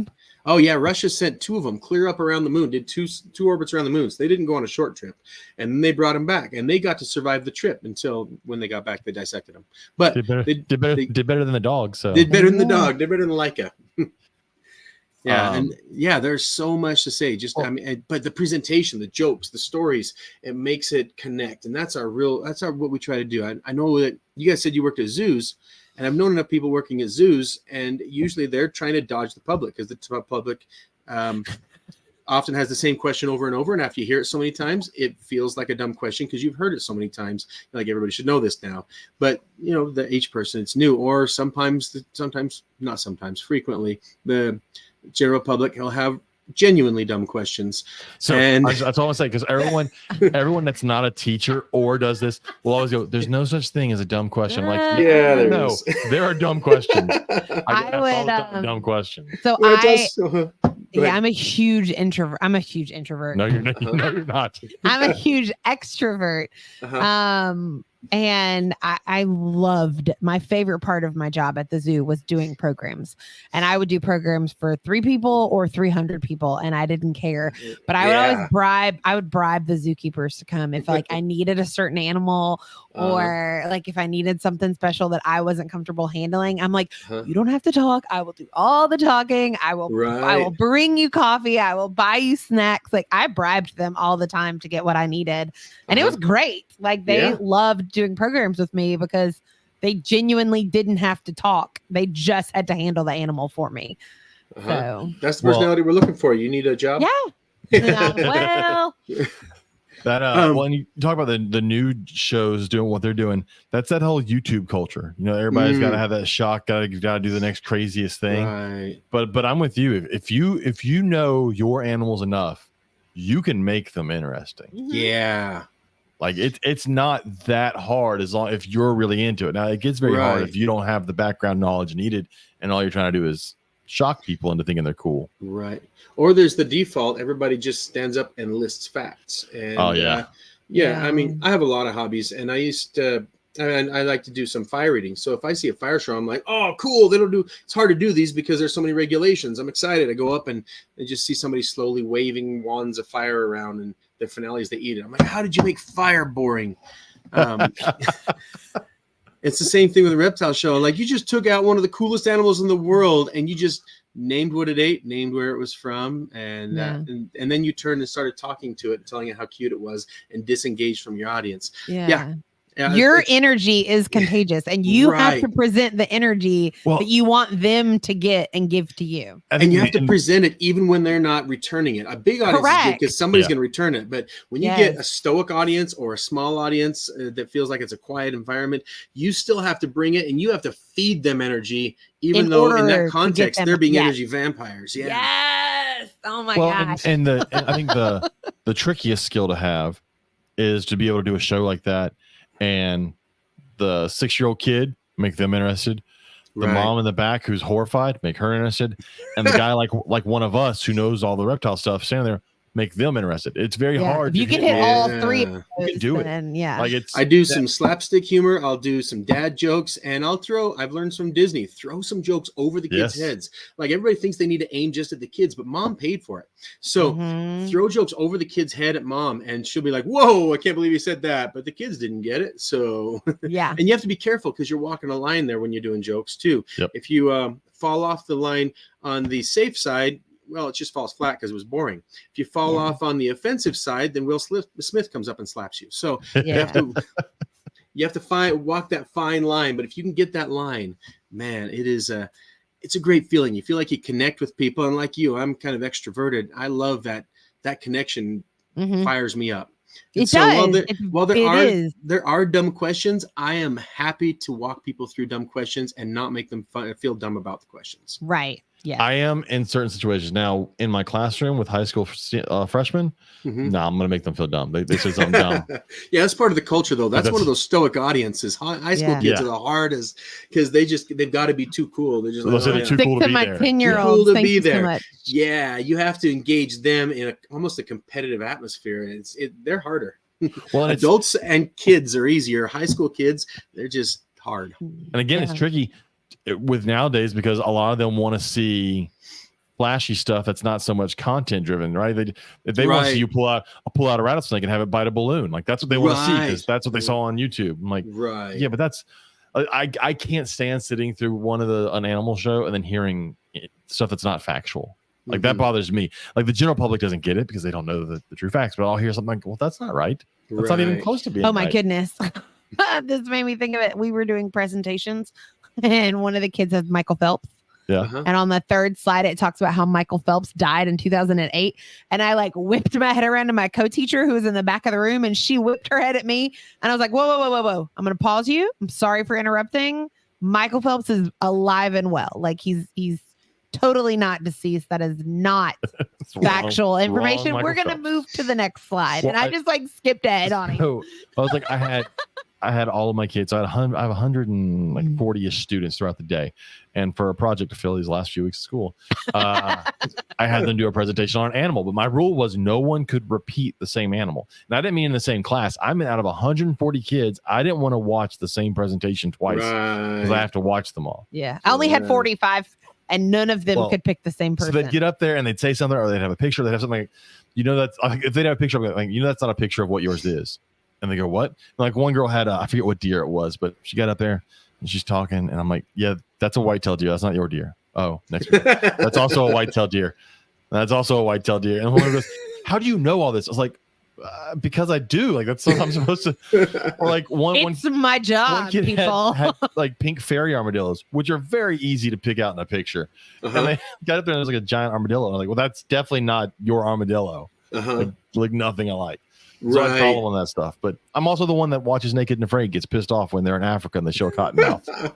No, I can follow you because I'm really big into skepticism and critical thinking skills. And it's just it's a kind of a big part of my life there. And I've had to learn to hold my tongue while I'm just cringing inside. Like, no. Also, because sometimes you're like, well, you're in a fuzzy area where it could go either way. You said something, I don't agree with it, but some people argue that way. Like, do we what's the biggest snake in the world? Yeah, do we include Komodo dragon in the definition of venomous or not? Is on that area. So you get that, and then you get others where sometimes we have to generalize a little bit just to keep the show rolling. So we'll talk about how pythons lay eggs, boas have live babies. They're ovoviviparous versus viviparous. But they get weird sand boas. And there's a boa. Yeah. And so you get some stuff, or you'd be like, snakes don't have eyelids or ears. And then you just roll with that. But then you're like, I hope kids don't start to think that lizards always have eyelids and ears, because they don't. Yeah, And or that snakes technically have internal ears, and we don't call it like they're not external ears. And then, I always get I show legless lizards, like when we do classification or stuff in my classroom. I'll show a legless lizard and like, how's that not a snake? I was like, well, it's got holes inside of its head and it closes its eyes. I was like, those are the first two things. Yeah, and it's also it's got a long tail and a shorter body versus a long body and a short tail, and but there are some things, because if you get too pedantic, you can lose your audience. And so there are some things that, just like when you're teaching a younger crowd, you have to generalize some stuff. When you get older, you break that system a little bit, and we kind of have to do that too. And I cringe a little whenever I have to do it, but you lose your crowd if you get too. If you become comic book guy for reptiles, you lose your audience. So. Yeah. Well, it's always fun when you do question and answer stuff, because I like doing it with Katie, because Katie will always tell kids, all right, is that a question? Oh yeah, we go over our kids question don't know words. What questions are. You're absolutely right. We go over. Remember, questions start with these words, and I make them say them back to me. Like, one time I saw it, and then I'm like, oh wait, pause. Is that a question? Remember, tell us our stories after when you come up to touch. And so then we like have to zip back to questions, because Lord. Yeah. Every time it's a comment, it's they want to be involved. So every time we do, when we do fairs, they want to be involved. So there's just you end up with little latch-ons, just kind of attached to you, little barnacles every time, and they hang around the whole fair and just follow you around and start to think that they're part of the job. Yep. So. But sometimes that's also that kid that grows up to end up being the next snake person, reptile person, right? Oh yeah, I'm not trying to condemn them for it, but I'm just saying they happen. But that's again, we're back to that whole. Some zoo people are there for the animals. Hopefully they're all there for the animals, but some are just there for the animals, and they want to avoid the public. They're not. And they want to. They want to avoid the public, and our position is to engage the public. And even if we become more knowledgeable, it doesn't mean they're more knowledgeable. And it doesn't mean even a dumb question, they shouldn't feel dumb about it, because we don't want to be afraid to ask questions. So we're engaging. And when I used to... Go ahead. Oh, as you say, when I used to teach snowboarding, we used to have a sign up in the back that said, there are no stupid questions, only stupid people, because we would get some pretty dumb questions, but we never actually engaged. When I was teaching snowboarding, we never engaged that way, because even if the question genuinely is a dumb question, you start to shut down the process of asking questions and getting past the dumb questions if you make people feel bad about it. So I don't want people to feel bad. And I've asked dumb questions. So don't ever be afraid to ask a dumb question. I'm just not going to pretend that there aren't dumb questions. Yeah. My thing now in my classroom, if it's especially something that I know we've gone over like 40 times this year, I'll just look at them and I'll go, think about what you just asked me, and if you can answer it yourself. Oh yeah. And then I'm like, if you can answer it yourself, then you're wasting time. Well, because a lot of kids nowadays, they don't go through that process of they can definitely figure it out. Oh, they want to be told exactly what they don't. They don't want to struggle. That's the problem. Yeah, is they don't. And I'm finding it. The group that I have now didn't have kindergarten and first grade because of COVID. Oh, so that year where they should have learned all of the skills on how to deal with people and their friends, and how to talk and how to like do things for themselves, because I didn't realize just how much those skills are taught in kindergarten and first grade until this group. They don't have that. So they had to learn that. And when they went to second grade, that was the first time a lot of them had ever been in school. So they were completely feral. Wow. And so last year in third grade, it was like, I had one kid on the first day of school last year that went to hand me his pencil. And I said, oh, is it broken? Remember, we talked about how there's a hospital box. You can go get you a new one. Well, no, you need to write my name on my paper. And I was like, no, you do that yourself, honey. Oh, but my mom always writes my name on my paper. I'm like, I know, but in this class, you're going to do it. We'll learn together. And like, that was the stuff, like these kids don't know how to problem solve anything in life. Oh, so they don't know how, and they don't want to also. Yeah. Because someone has always done for them. It's a lack of effort, which drives me nuts. But I wanted to go ahead. But you're saying so much respect for you teachers, because we come in as the cheerleaders for science, and we hope to get kids pumped up and inspired for the class. But the teachers have to do the real work, because we're doing the fun part to get them excited. Yeah. But there are some parts you have to trudge through, and the teachers are the ones in the trenches helping the kids through those. And so much respect for you guys on that. We had a traveling organization come to our school, which surprised me because they are not Texas based. But they were also not good, right? No, it was horrible. Horrible. Like, I sat through the program, and in the back of the room, I'm not saying a word, because I'm like, I did this for 7 years as a living. Right. One of our kindergarten teachers, she had brought her daughter to one of my zoology club meetings.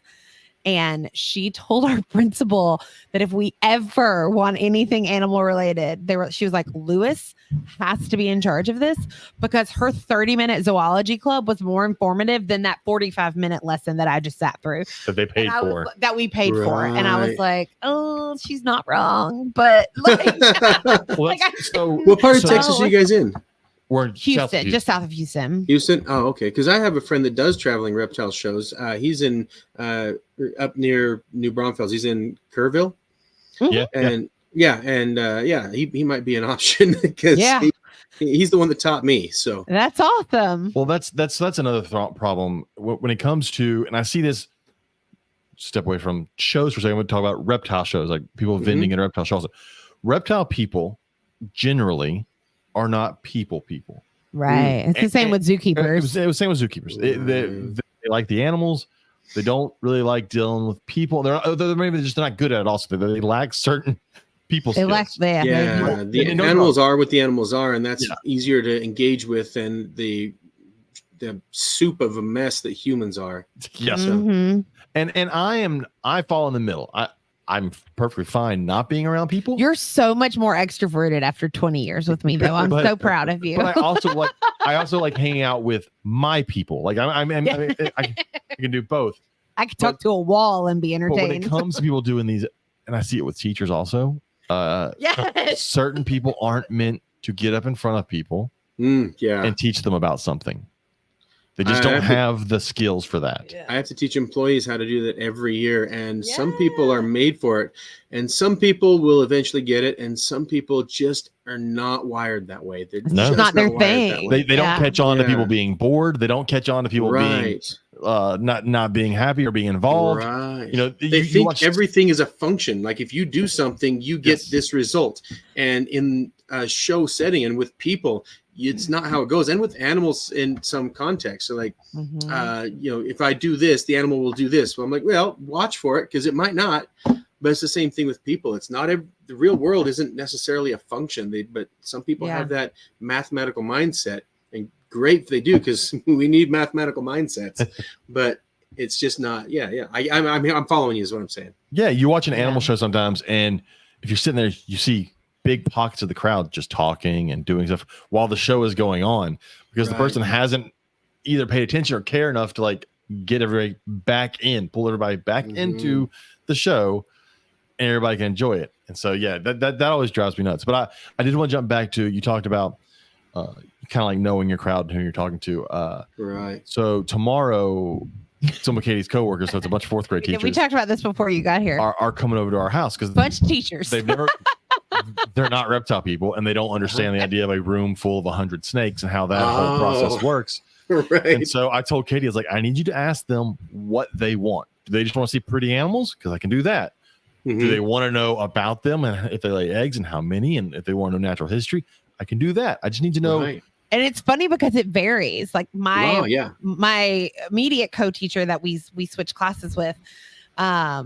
So I teach her homeroom, she teaches my homeroom, and vice versa. She was like, I don't want to touch anything. I just want to come see everything. And I was like, we can do that. That's fine. She'll touch something. She will. She's actually she's a mammal person, so she's babysitting my guinea pig from my classroom over the summer. While I'm out of town, so James doesn't have to. I forgot your corn snake in your classroom earlier when we were talking about the animals in the room. I do have 7. I forgot about. I knew we were missing somebody. I forgot the corn snake. Poor Luna. But yeah, and then meanwhile, I've got another co-teacher who's one of the bilingual teachers in our grade level.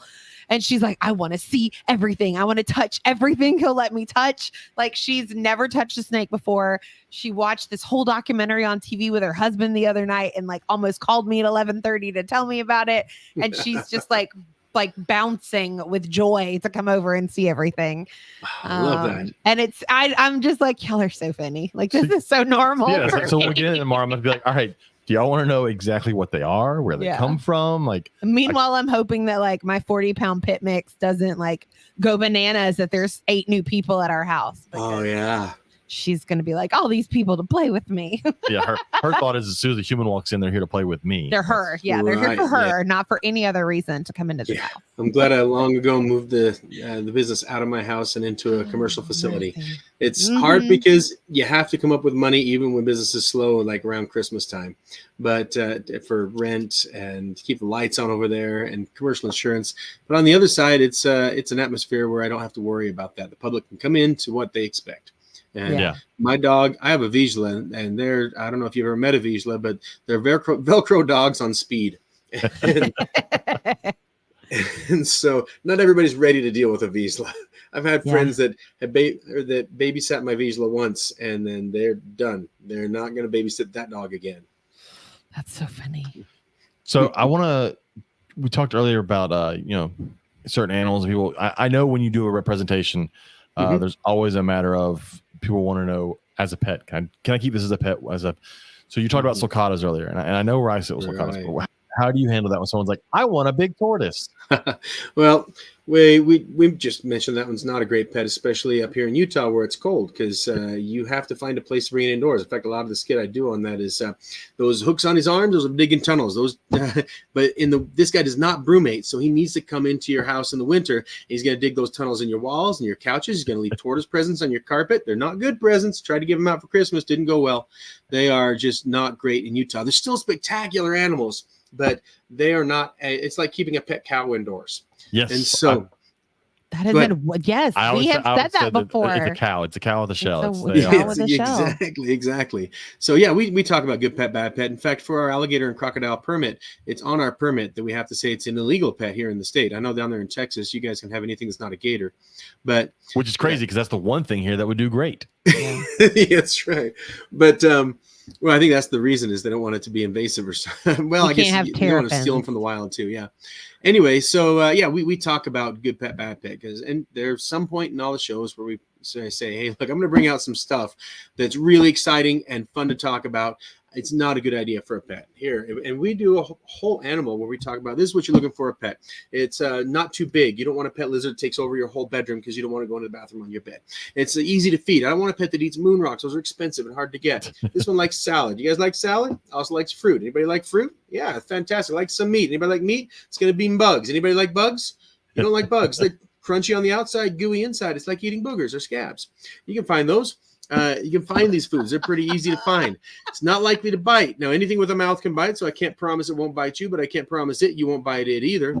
But even if it bites you, it won't take your finger off. You won't need stitches, but you might need a Band-Aid. You ever had to wear a Band-Aid before? It's not so bad. Dogs have a worse bite than this, and so on. So we do a whole spiel, and then we talk about how if you're thinking about getting a pet, read a book about it. If you have a pet, go home and read a book about your pet tonight. And if you don't have a pet, go home and read a book about blue-tongued skinks or read a book about Johnny here. But read books about anything, okay? Read books about stuff. And if you want to learn stuff, this guy. ask your teachers what kind of books are the best for education, because some books are going to give you some funny information. Like, I wanted a superpower, and so I checked comic books, and I learned that superpowers come from spiders, radiation, and biting. So I microwaved a spider, and I bit it, and it was terrible. So don't do that. I asked my teachers, and they told me to read this book about false water cobras, and I learned some stuff. Number one, it's false, not a real cobra. It's closer to being a garter snake than a cobra. Okay. Two is it's venom. It has a terrible delivery system. Its fangs are in the back of its mouth, so it has to chew on me to get venom in me. Number three, the dose makes the toxin. And so on and so forth. So Speaking of great books, anybody listen, I do want to do a plug. It's not sponsoring anything. She just, Yeah, go for it. Jessica Jessica Lee Anderson. Jessica Lee Anderson writes a great series of books for kids if they want to get into reptiles. They really do. Really? Saving Snakes. So yes, it's Naomi Nash. Naomi Nash. Naomi Nash is the main character. It's a children's book. I read it with my third graders last year. But they're short little chapter books. And like the first one in the series is all about them starting a neighborhood wildlife removal club. Her mom is an exotic vet and she wants to be just like her mom when she grows up. And even her brother, who's like terrified of snakes, gets involved and then overcomes a fear. She also did an alphabet book, but like her alphabet book is not just like simple like Python, boa. Like she went and found like exact. Yeah, we just Right. mailed one, the ABCs of reptiles to our nephew. For his birthday. Go ahead. Go ahead. I was just saying, I'm interested in this. My shop has a little gift shop in the front of it, and we sell children's books. So, could I get you guys to email me We that sure will. information? Yeah, we'll get you and her then information. we'll look into it. And if we like the books, we may put them in our gift shop.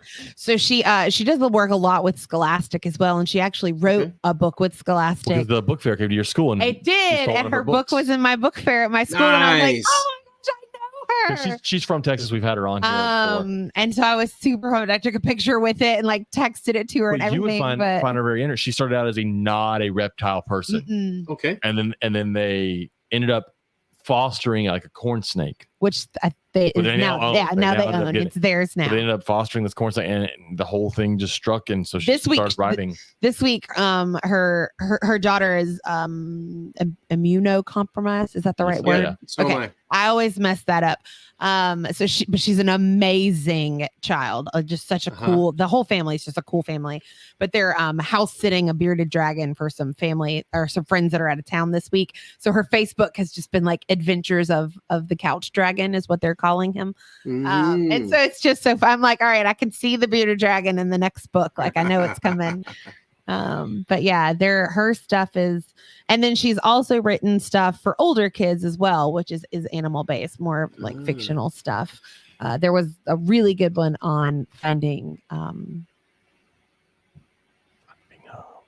Bigfoot. My brain just like completely stopped functioning for a second. Well, I like her. So I'm very picky on reptile books. Like I have a bookshelf next to Katie. Can't really see it, but it's a collection of books that I've never read. It's tons and tons of books. I've read lots of them. I don't read it all, but I collect books because I'll collect any reptile book. But the moment I open it and it's like cobras are poisonous, I'm like, nope, let's go back on the shelf. I'm not them into my house.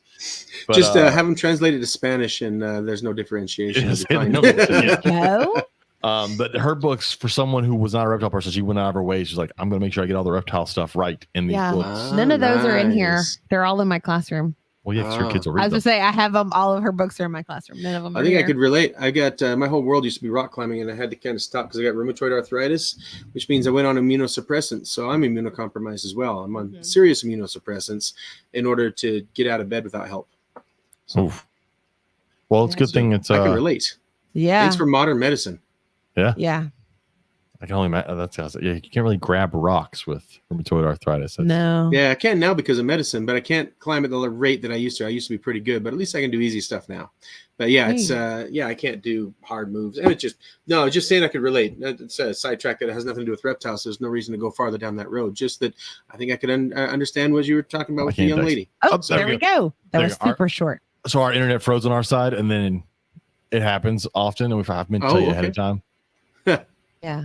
It wasn't long at all. That's great. Sometimes it knocks us off, and everybody just watches. Sometimes we're gone for like 2 to 3 minutes. But oh wow, okay. We pay for expensive internet. I just love to allow us. AT&T. Yeah. But yeah. So what crocodilians do you have? We have 2 American alligators because if you're in America, you want to talk about some American stuff. Plus, if you're going to train employees, alligators are the ones to train them on because the crocodilians are the nicest of the crocodilians. And then we have a Morlet's crocodile. Even though that one's real young, the new staff are always terrified of that one because it's got more attitude. It's not like Cuban crocodile angry, but it's crocodile. How large? How large is it? Oh, that one's like maybe 3 feet. And then it can't chase you down like a Cuban croc either. Right. And then we have a Paleosuchus palpebrosus and the dwarf caiman. Yeah. And that one is just. So the aquariums in this area also have that particular dwarf caiman, Cuvier's dwarf caiman. They have that one. So when that one came in, it was something that was confiscated from somebody by the state, because we can't have any crocodilians here in Utah. And we had a permit, and they said, okay, we're going to give it to you, and you can do what you want with it. And we're like, okay, well, we're going to send it out of state because we want different stuff from everybody else. We don't want to compete directly with everybody. But this guy is like a 1 in 15, 1 in 20 champ, because usually the Paleosuchus genus, they're kind of they're nervous. They're little. Lots of things eat them. Jaguars and anacondas. They're nervous things. And so we would, as long as we had it, though, we're like, okay, we'll use it in shows. Thing was solid, doesn't freak out. Do 3 shows in a day, come back, put it in his cage, give it a mouse, bam, take it right away. And this sucker was just a champ and totally even tempered. I'm like, you don't get a caiman like this. And so, yeah, we said, all right, we're going to hang on to this guy, because who knows if we bring in some other species, what we're going to end up with. And it is fantastic that it stays small, since we have to keep our stuff indoors, because I don't know if you know this, but it gets cold up here. Let's I would love for that to happen down here. We got a friend that lives about 15, 20 minutes away. We're breaking 90 this week. He owns a crocodile zoo called Crocodile Encounters. Okay. And he's got a lot of different species, but my favorite one that he has there, and I still have not been able to talk him into just letting one disappear and come to my house, but he has the Chinese alligator. I'm like, the Chinese alligator is the best. Is that Dieter? Yeah. Dieter. Okay. I know who Dieter is, but I don't know him directly. I haven't met him directly, but he's really good friends with the guy that taught me, that's in Kerrville. Who's the guy in Kerrville? Sounds about right. Danny Connor? No, I don't know. I know a lot of folks around here, but I don't know that one. But yeah, Dieter's got Chinese alligators. I'm like, that is the best. Also has Tucumano. If you ask Dieter that name, he'll know him. Gotcha. Awesome. They've exchanged crocs. So that's funny. But I want a Chinese alligator so bad. I hate the legalities of it, but I'm like, as far as pet crocodilians go on Earth, crocs. It is the best one on Earth for anybody to have. Oh yeah, absolutely. We had one at the zoo, and we used it for programs all the time because I knew he loved working with it. So I'm like, we're gonna pull out both. Let's go. Like, I've never even gotten to work with one, but that's a dream one for me. That's one of my dream animals. I'd always put a rubber band around his mouth, but I'm like, he doesn't need it. He's like, they're super calm, and they're but some things you do because the presentation, the perception, public perception. That and an animal can always have a bad day. I always try to tell folks, like, people want to treat everything, no matter what it is. Like, well, I know my animals. I'm like, you can know your animal, but people have bad days. Animals have bad days. The sweetest golden retriever in the world can start to develop hip dysplasia, and you don't notice it until your little kid leans on the hips and the dog reacts, and all of a sudden the sweetest animal bit a kid. So they're animals. I mean, they're wild animals. They're not domesticated animals. I'm like, even domesticated animals are not 100%. Even domesticated humans are not 100%. I was just about to say, I tell people all the time, like, our daughter, the two of them will go jump scare each other every now and then. And she was probably 8 or 9, and she didn't realize it was me coming around the corner and not her dad. And I put her in the wall. Really? Because it was a reaction. I was like, there is a reason you don't do this to mama. And then I felt like the worst person in the world because it was just a reaction to smack. And I did a series of. I felt so bad. I did a series of things for 4-H. I think it was 4-H. The boys. That's 4-H. It was at the 4-H camp. Yeah. So I did several presentations throughout an entire day. There was a little station, and I had to do reptile presentations for, I don't know, it was like 5 hours. And and this is one of the things I'm sure you know too. You should always bring more than one animal that you plan on. Like, there'll be animals you bring that you don't plan on using. Right. I had she was easily all of 8 foot red tail. She was great. Right. And I used her through about 4 presentations. And on the 5th one, all of a sudden I felt something on my elbow. I'm like, ow. And I looked down and I'm bleeding. I was like, oh, she bit me. So I didn't say anything to anybody. I kind of held her and I was like, yep, okay. And then I put her up and just kind of put my hand over my arm. She didn't, all it was just like a few teeth, like, hey, put me down. I'm done. Yeah. This is it. You've used me enough. And that's where I was like, yes, I need to definitely bring 2 or 3 of whatever I plan on. Like nowadays, when we do a presentation for friends, I'll take several animals we're probably not going to use because sometimes the animal just doesn't feel right. Yeah. Or like I normally take my pine snake with me. And the last time I think we did something, it was at school. Yeah, it was an after school program. I took my pine snake out of its tub to bring it with us, and it just did the whole like moving its mouth like along my arm, and like I'm like, this thing's gonna bite me in a second. I was like, we're gonna leave you today. Normally Normally, you are Yeah. not like bringing your head along the arm, and then We all of a took sudden, the like, Mexican black king snake that day instead. She did great. she did great. Yeah. Teaching noobs to recognize that kind of body behavior where they're pushing along you like that. Yeah. The noobs are just like, this thing never bites. It's nice. I'm like, see what he's doing there? You're like, it loves me. I'm like, yeah, it's not. No. It'll just bite you out of nowhere. I want you to push his nose for a minute, wake it up. Yeah. Yeah. Because you got to tell them, like, not Distract it. every snake is not going to hiss and strike when they bite you. That is Right. not how it's going to happen. Oh man, I've had a boa constrictor. My experience with boa constrictors is they'll be nice. They might be nice for 2 years, and then one day they're like today. Yep. And so I've had one where I had the same thing, just bit me in the arm, but I handle the stuff I don't let the public near and so on. So I've been bit by stuff, so I didn't react, and so I was trying to keep it quiet, and so nobody noticed. But I'd forgotten to get paper towels out. So I'm just trying to turn my arm away, thinking I can just keep the show rolling. And until I started dripping blood off my elbow. And I'm like, okay, now I gotta stop the show. And they had no idea that I got bit. I was giving the only time I've ever been bit by a snake. I was giving a presentation. I worked at the zoo. I had traveled to a kindergarten class at a local school. It was the corn snake. This was our my second or third program with her. And the way that I always held them for the kids to be able to touch was I would kind of tuck her arm under her head under my arm. And then I would have the bottom half of her body for them to touch. And all of a sudden, one of the kids goes, "Miss Katie, you're bleeding." And I was like, "What?" Like, I never felt anything, nothing. I looked down and there's 2 little pinpricks. I felt my whole body go ice cold because I was like, "Oh my God, what do I do?" This was only like the second year I'd ever been working at the zoo. The first time I'd ever been bit by anything. Wow. And then I was like, in my head, I'm going, if you show fear, the kids have fear. You cannot show fear. So I handled it well. The person that went with me was like, "You did great." I'm like, I almost threw up all over my mouth. Like, well, shows we'll do presentations with some that we let the kids pet, but we don't bring everything the kids can pet. Some of them we've got our stage and we're like, "Hey, this and I don't trust so much," or this one is, and so on. And so one of those, we have a rock python, and she's okay. She's what you expect from a rock python. Yeah. And so I've got it on stage. And it's at this age, it's like maybe 7 feet. So it's not a monster or anything like that. But I'm holding it and I'm in front of a scout group. And I'm very specifically saying that snakes don't typically just bite out of the blue. They've usually got a reason. They're usually afraid, or they've made a mistake and they've mistaken you for food. And bam, it bit me in the throat. Oh my gosh. And it was just it bit and let go. And then it was normal again. And I'm like, oh. That was the worst timing, snake.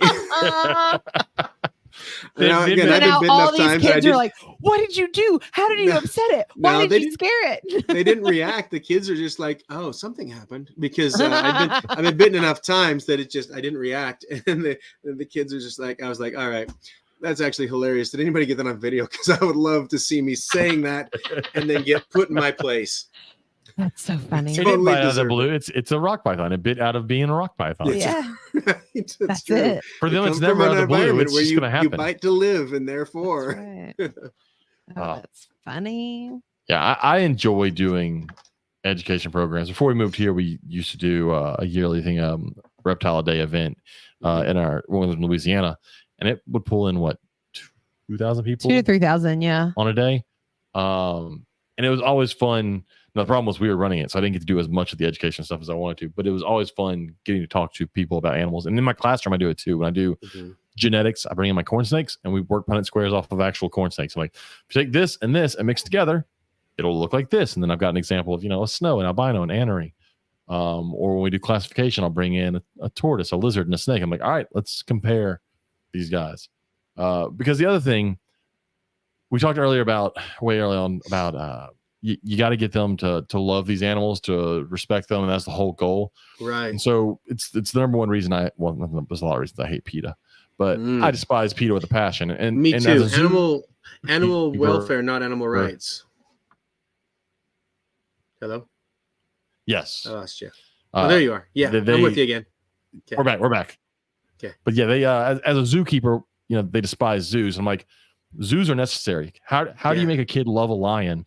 Right. Who's never going to see a lion in person? But when they can Right. go to a zoo and stand on the other side of the glass to a lion rubbing its head against the glass, that's a completely different thing than letting them watch some video on Right. in the classroom. Like that's not Right. You've got to have these things. You've got to have Yeah. these experiences for someone to appreciate it. Right. Not to mention the breeding programs and the Yeah. the conservation efforts, the money they bring in for conservation efforts, and the chances to study animals that are hard to study in the wild for things that you can actually get the information from a captive animal. Right. So That's why. So We gotta go to our zoo before it gets crazy hot. it's already crazy hot. There's a baby giraffe. It's already crazy hot. So next year, it doesn't matter because I'm still going to teach it. I don't give a shit what they say. But they're taking taxonomy out of biology, I think that's so Oh. stupid. and I'm like, I can see the argument because it's confusing since the Linnaean system doesn't actually represent what we know from genetics at this point.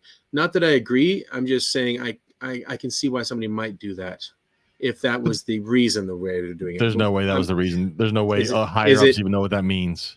Okay, so it's I was more gonna say, of a, all I heard was like, it's more wah, of a- wah, wah, wah, wah, we don't wah. want to affect we don't want to offend the young Earth creationists. Is that what it is? No, it probably has purely something to do. Somehow it affects It's test not. scores. I was going to say it's not going Oh, to be really? tested as heavily. Well, we so test it let's all. We're not remove supposed to teach it. it, but I'm teaching it no matter what. I Oh already, yeah, William, you get good tests as long as you don't test it. Yeah.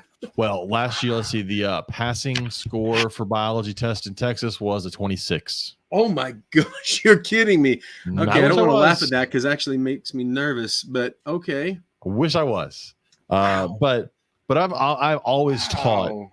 a ton of taxonomy. Like when I do it, I mean, we go through You go in depth. all the kingdoms, Right. and then we go into like reptiles, and we go into orders and reptiles, and especially all the orders and mammals. Mm. For one reason, so when I worked in Louisiana, my first school was a small little tiny country school where those kids never left. It was like snow blindness out there. It was so white, but it was the same. Like there were like 4 last names, and those are the same 4 last names for the last 60 years. Right. They didn't get out. Right. And then I moved to an inner city school where those kids, It was the opposite, the complete opposite. Right. demographic wise, but still the farthest they had traveled was Walmart, like down the street. That was the farthest they had traveled. And we were 3 blocks away from the zoo, and I had kids that hadn't been to the zoo, and they lived in that neighborhood.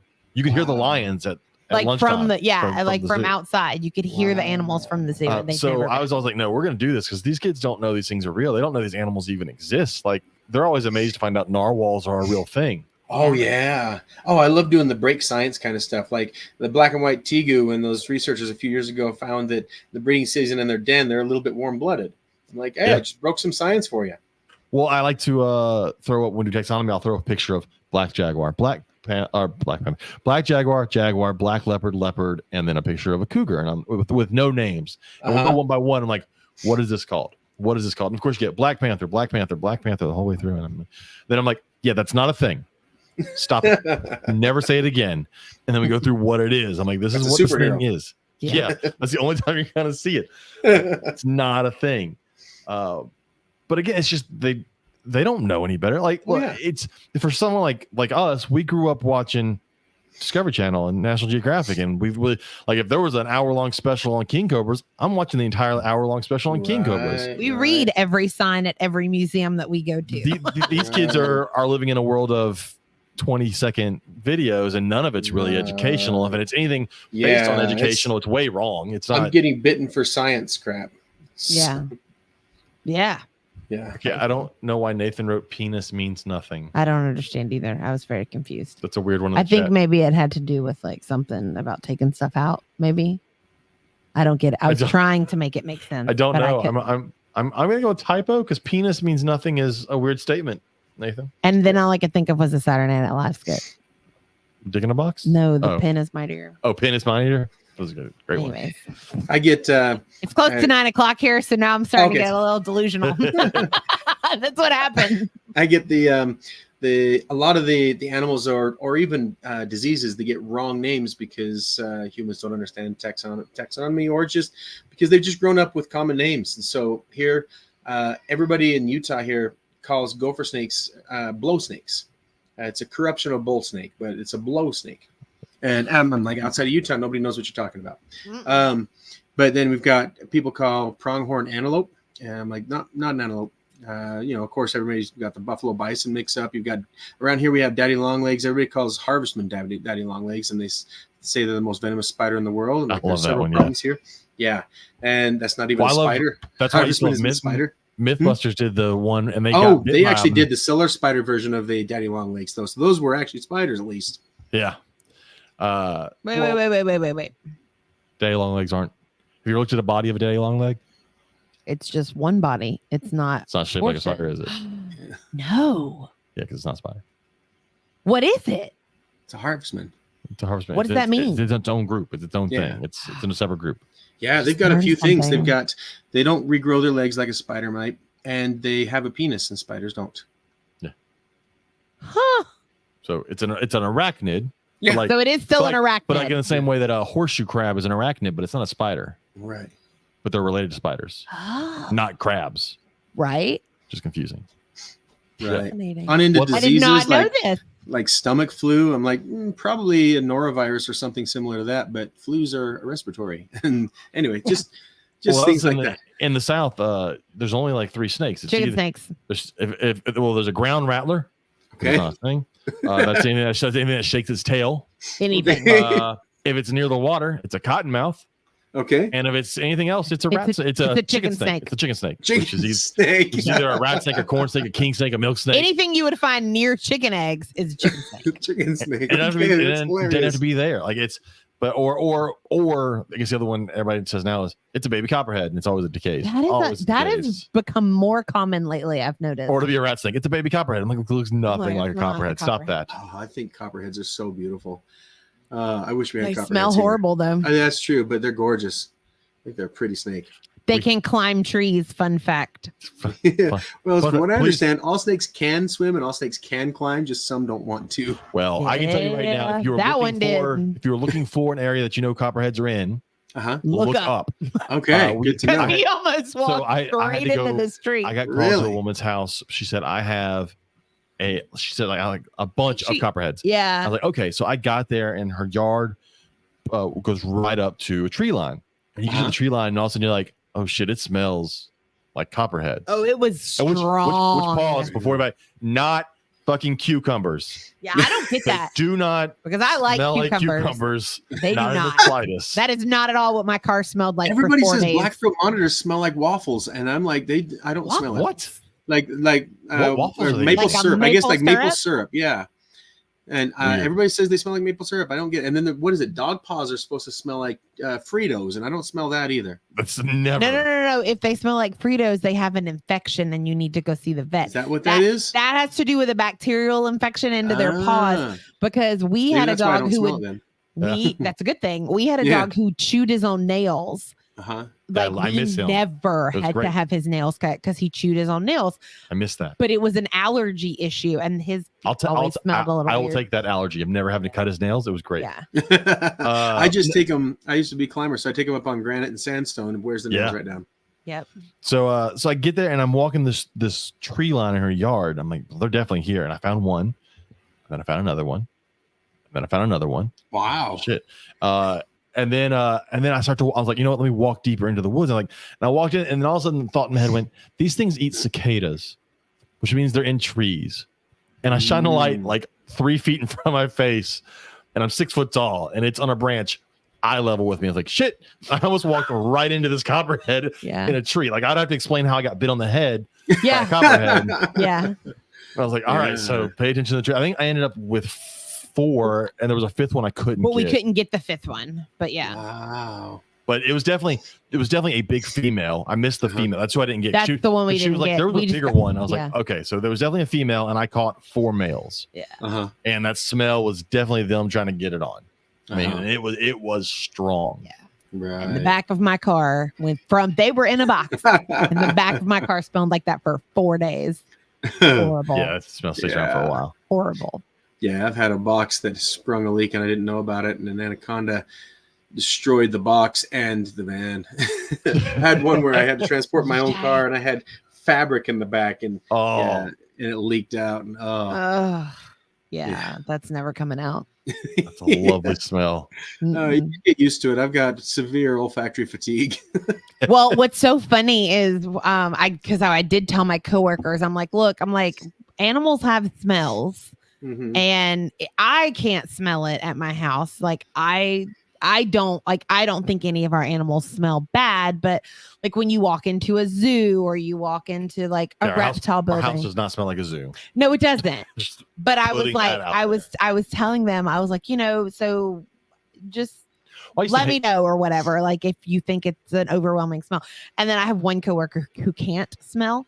And she was like, doesn't matter to me. Let's go. I'm like, oh my God. I used to always hate when people would walk around the zoo. It smells weird. I'm like, what do you want it to smell like? It's a place full of animals Yeah. going to the bathroom. I'm like, Yeah. it's gonna smell like a zoo. Oh, Like, and I'm weird. That smell doesn't I bother love me at the all. smell of maned wolves. I love the smell of maned wolves, and it I smells would like love skunk. to see a maned wolf. I've never seen a maned wolf, but I know about them, and I think they're spectacular. They are the babies are the most precious things in the Really? world. Do they look like they're walking on stilts stilts too? Mhm, Yes. they do. And they're fun until about 6 months old. And then they're no longer fun and no longer should be used for education. Gotcha. But we got to And then it's fun when you have to go in and catch them and they run around like crazy. yeah, our maned wolves had multiple litters while we worked at our zoo, and we got to use one litter for education purposes. Yes. It was so They fun. they smell like skunk, but I don't know what the zoo I interned at when I was in college had them, and when I got there first thing in the morning, it was always one of the first buildings we went to. So I was like, that smell just reminded me of that. And then when I went to the zoo, I love the smell of maned wolves. So people will go, oh, it smells so horrible. I'm like, well, you're wrong. It smells great. I don't know what to tell you. That makes me feel better because I always thought I was weird because I don't mind the smell of skunk. I'm not like seeking it out, but I don't mind it. I'm like, it's an interesting. I don't like dead skunk. fascinating Dead smell. skunk is horrible. It's like a skunk is- fascinating smell. Yeah, I've had Yeah. a dog rolling dead skunk, and that lasted for a while. I drove over a dead skunk once, and I don't know how, but that smell got into my car. It and went stayed like there up for like through 2 the days. car. It was horrible. And it's like this burnt skunk smell. It's not like fresh like skunk smell. It's Before I started doing shows, I had the monitors. I had a couple of big monitors, and in the time that you get to the cleaning, even though you try to be as quick as you can on it, the smell can get into the clothes that were in your closet. It's just, especially if it's happened over months and months, or if they hide something that you fed them and you didn't know it until you realized it had gone rotten, and so on. And so you think you're fine because you clean it up. As soon as you realize there's a smell, you clean everything up, of course. But you don't notice it until I'm big into country. I have a lot of hobbies, country dancing. And so I go do swing dancing, which is high energy, throwing girls around above my head. And I'm sweating like crazy. And it turns out your sweat will activate those smells that have been stored in your shirt. So I go in thinking I'm smelling good. I've got the Axe deodorant. No, I don't have to use Axe. But yeah, I've got the... I've taken a shower, put on deodorant, feeling pretty good. Start sweating halfway through the night. I'm like, what is that? That's me. That's just awful. Like, who here has a monitor? Right. It's crazy. Yeah. Was it Nikki said she volunteers for the rodeo and that's her favorite smell when she walks onto the grounds? Yeah. I do like the smell of a rodeo. I when do walk too. in. Like I like the smell of rodeo grounds. I grew up in the I think farming it's- community. I like it too. I think that's it. I think it's like I grew up in a very country town. Mm-hmm. I mean, like we were late to school one day because there was a cow in our driveway and we couldn't get around it. So like that's That happened multiple Right. times. I went to your house Yeah. once during the summer and there was a cow in your front there yard. was a huge ditch on either side of our driveway, so you couldn't just Right. drive through. So once they walk into the driveway, they're in your like yard. you're done. They're like you either have to get it to move or you're just stuck in your Or you may yard. have to get it to Stop it. No, move. sir. Absolutely not. You don't have one of those buttons on there? I do, but I don't have it pulled up. The neighbor's horse got loose, and of course, in a small town, everybody comes together to catch the horse that's gotten loose and put it back in. But that'll put you late. Yeah. I like the smell of dirt too, though. I mean, I like the smell of gasoline. Petrichor. too. Yeah. I like to smell petrichor. Everybody likes to smell petrichor. But so talking about things peeing and pooping and doing educational shows, whenever I had to use tortoises, I always held them over a tub. I don't know what it is about tortoises, but they're gonna piss every time you pick them up. Right? Yeah. Turtles, I went to go move a turtle from the road one day, and so I got out. My buddy was driving. I got out. As soon as I picked up the turtle, just pissed all of them. I was like, God, why did I not think about it? I knew it would do it, and I just not think to aim it the other direction. I'm like, damn it! Now I've got turtle piss all over me. So yeah, tortoises was always like, we're gonna keep them in this tub, guys. I'll bring it around and you can pet them because I don't feel like. One, sulcata poop is always way larger than you ever think it could be. Do you remember the time that the snake pooped in your pocket? Yeah, I had a corn snake in a It was a baby. It was a baby corn snake, and he just like I was stuck like, it also in they the got wet little and warm, and I was like, what is pocket. that? And he looked down, and it had like gone to the back. bathroom in his pocket. I don't know why. I just remembered that. That was a long time ago. It's gross. So water monitors will spray you, and I had one for 14 years. It was he ended up being 7 feet in the end, an Asian water monitor. And I took him to the news one time, and they were doing an interview with me. And in the interview, he just sprayed me with a very liquidy poo.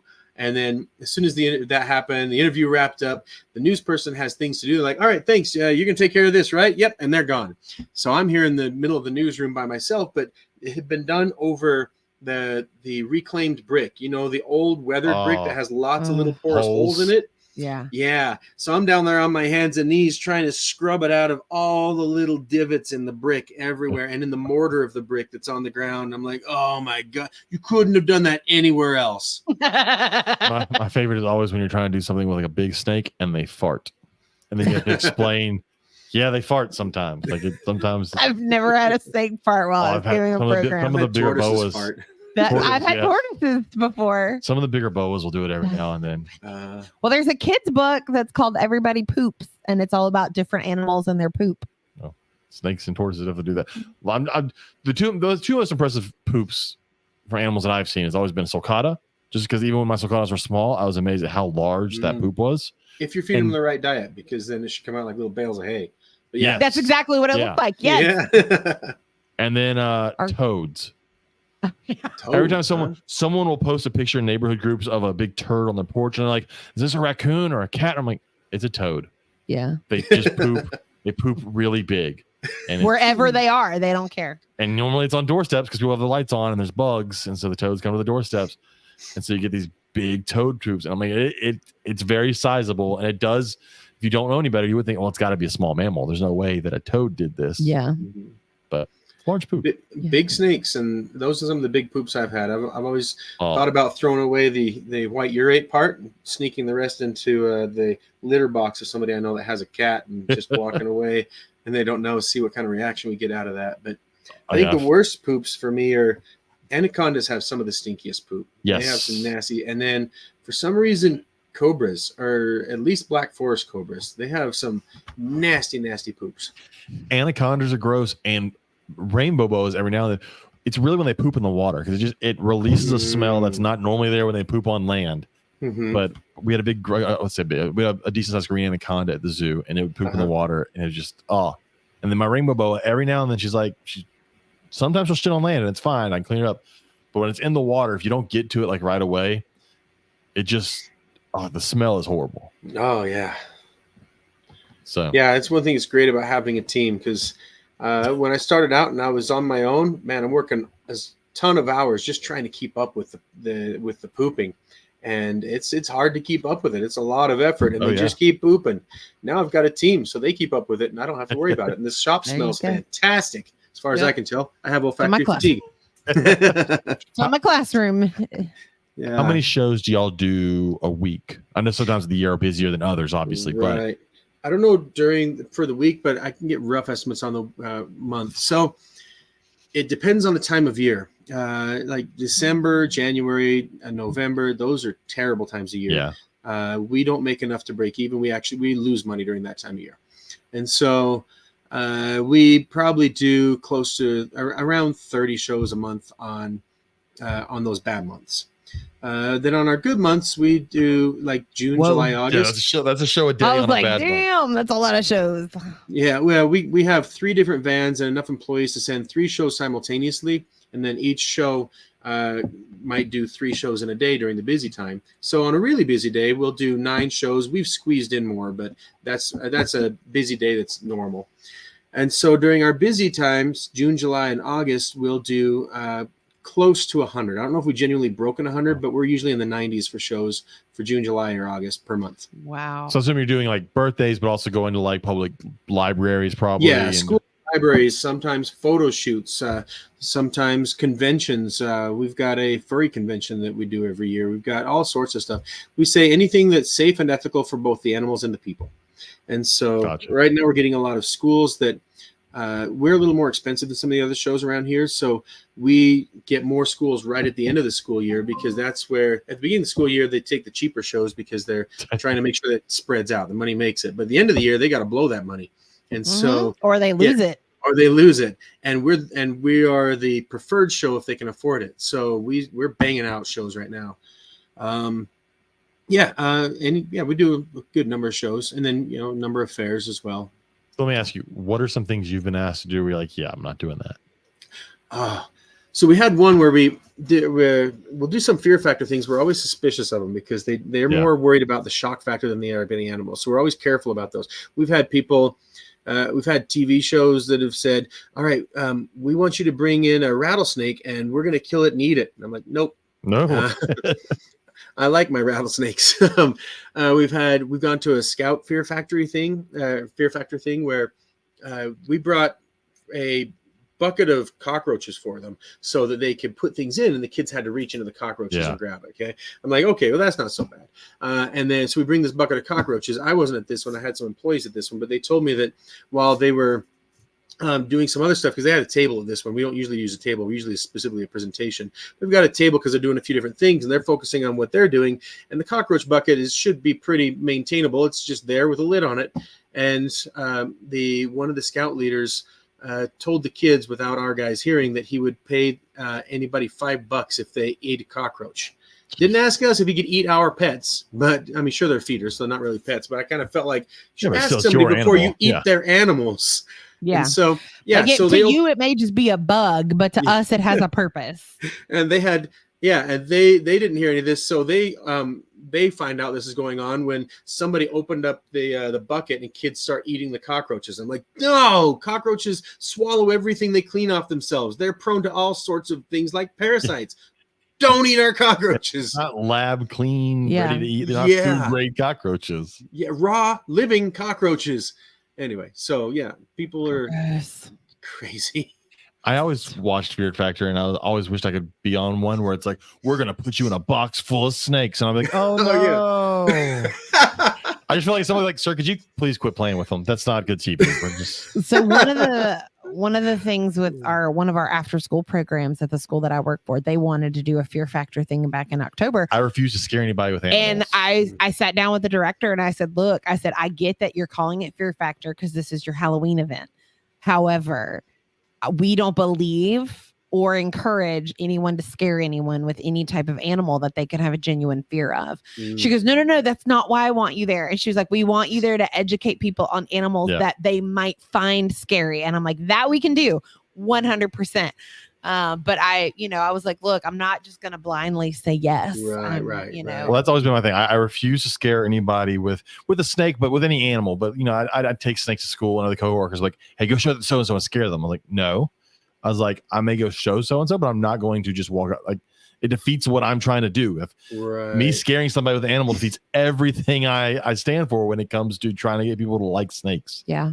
I actually list it on all of my sub paperwork. Like if I ever have to be out, when I fill out the form online for substitutes to be able to pick up the job, I have to list in the comments. Well, I don't have to. I choose to, that I'm the zoology club sponsor.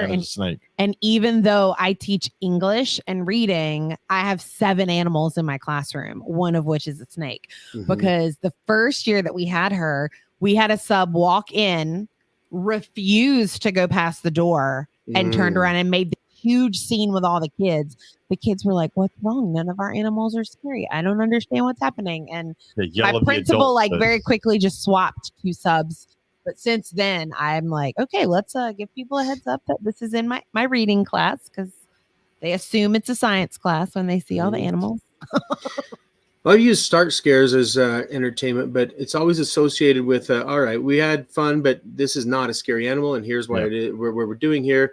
Like, I'll do one where I'm like, oh, this animal's got big claws, and bang! No, he's not that scary. Kind of, that's a very abbreviated version of it. That's not the same, though. I don't feel like that. No, but I don't do a genuine fear thing. I'm not going to try to make someone feel it. A start scare is different than a genuine fear. Right. I feel like they should have a different word for it. Like, one is Yeah, my daughter can start scare me, and she did it once before. She was hiding behind the couch. I had no idea she was there. What, you hit your kid because of the I same hit my thing? kid. I know. Yeah, yeah. I do it that's with a my start co-teacher scare. all the time. Like I'll but just you're stand not at her afraid door of and you- she's like, "Oh, when did you get there?" I'm like, I literally made noise when I opened your door. But you're actually not afraid of your kid, and that's where I Yeah. think the Yeah. difference is. Because I'm not going to do a show where my job is to try and make people afraid of the animals I brought. Right. Yeah, Right. that defeats the purpose. Yes. Yeah, exactly. Well, and like it's funny. We have a group chat. There's 6 of us 4th grade teachers, and we rotate out whose rooms we meet in whenever we have our weekly meetings. And so I always tell them, like, okay, this animal is going to be coming up next week. This is where it's going to be located. My corn snake actually has a lock on her cage because I don't want someone to be dumb and try to do something to Right. her and then me lose my job because I Right. lose my shit on them. So like I always give them heads up, and they're like, it's your, like, I had one teacher this year tell me it's your classroom, and I'm like, yeah, but you're coming into my classroom, and if you are genuinely uncomfortable with something, I'm not going to bring it up here until we can talk through that and work through that. Yeah. That's what, like I said, people will realize when I bring snakes to school, it kind of becomes, it spreads. Everybody knows that I have them there. And that's the popular day. And other teachers will walk by the door and go, "You don't have one on you." I'm like, "No, but if you want to see one, I'll take it out across the room." My assistant was my associate principal now, but every time he walks in my class, no matter what time of year, he goes, "Any animals in here?" No, he goes, "All right, good." He has no problem. Like, he's afraid of snakes. He will tell me he's killed them. He's like, "I'm sorry, man, but I killed it." He'll at least apologize to me that he did it. I'm like, I get it. I had my corn snake in my classroom for 4 months before my principal realized, and he came in my room every single morning to tell us good morning. You know what? People can evolve. I did, as far as the fear of snake thing. I grew up in the country, and you said you grew up in the country, and you know that the attitude in the country is often the only good snake is a dead snake. Yep. And that's what I grew up with. When we ride horses and we heard a buzz, everybody jumped off their horses and searched around to kill a rattlesnake. Mm-hmm. And that's a totally different person than I am now. But over time, you know, at that time, you grew up with the idea that they were just, it's almost like they could fly and shoot laser beams from their eyeballs. Like, because they have venom, they are deadly, even though nobody addresses the fact that they're not deadly if you're 3 feet away.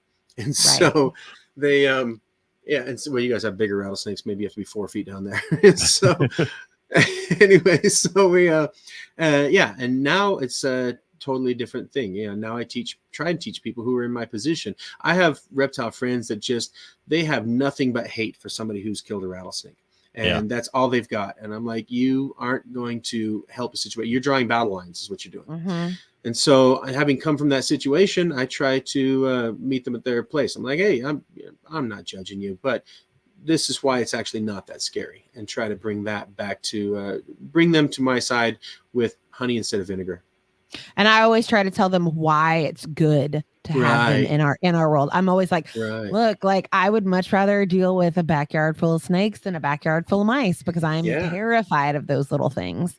But give me a snake any day. Like, that doesn't bother me. Can't catch or carry hantavirus, rabies, plague. Until very, very recently, rabies had 100% death rate if you showed symptoms. Yeah. And snakes can't catch or carry it. So if you have if you find a snake in your yard, don't worry. You don't have a snake problem. You've got a rodent problem. The snakes just stop by to help with that. Yes, that's what I tell them. I had a coworker in the middle of the day call my classroom, someone else on campus. And she was like, I know you're teaching right now, but can you just call me when you're done? I want to talk to you about snakes. And I was like, okay, like, totally the last person on my campus I expected to come from. Well, she had a little rat snake in her garage. And so she's like, I went and bought this mothball stuff. And I'm like, you wasted your money. Well, why would they sell that if it doesn't work? Because they're a big box store and people buy it. They sell snake bite kits. I'm like, and that's what I told her. I was like, there's lots of stuff that they're going to say, keep snakes away. And the only thing that's going to keep a snake away is if you get rid of its food source. At least she didn't buy a glue trap. Yeah. Yes. So we have a friend who lives in another neighborhood, and I help her out every now and then. We answer calls around different neighborhoods because there are all these brand new neighborhoods south of Houston. All of them have snakes because these all used to be rice fields and everything. So there's tons of them. But she's gotten several glue traps. She got one just today with a rat snake, but she's gotten several with like cottonmouths and stuff on them that she has to try and get off to. And she'll take a video of her doing it and post it in the neighborhood stuff and on her page for people to see. Just trying to get her neighbor. And it's helped a lot, and a lot of her neighborhood has realized that we don't do this anymore. We don't mess it. You still have the ones here or there that are like, I don't care, but she's done a great job of getting her neighbor. She did an educational talk this past weekend in her neighborhood, and I think there were like 50 or 60 people there. It ended up being standing room only, and it was by far the largest one that she's done. And these aren't reptile people. These are just people in the neighborhood that were like, because her thing is like, come learn about the native stuff that you'll find. And it feels like things are getting better. You know, some of that, there are a lot of gripes to be had about social media, but one thing is that good information also gets out there faster. In fact, that's the monitor thing. When they used to, like I said, kept them the way I was taught to keep them.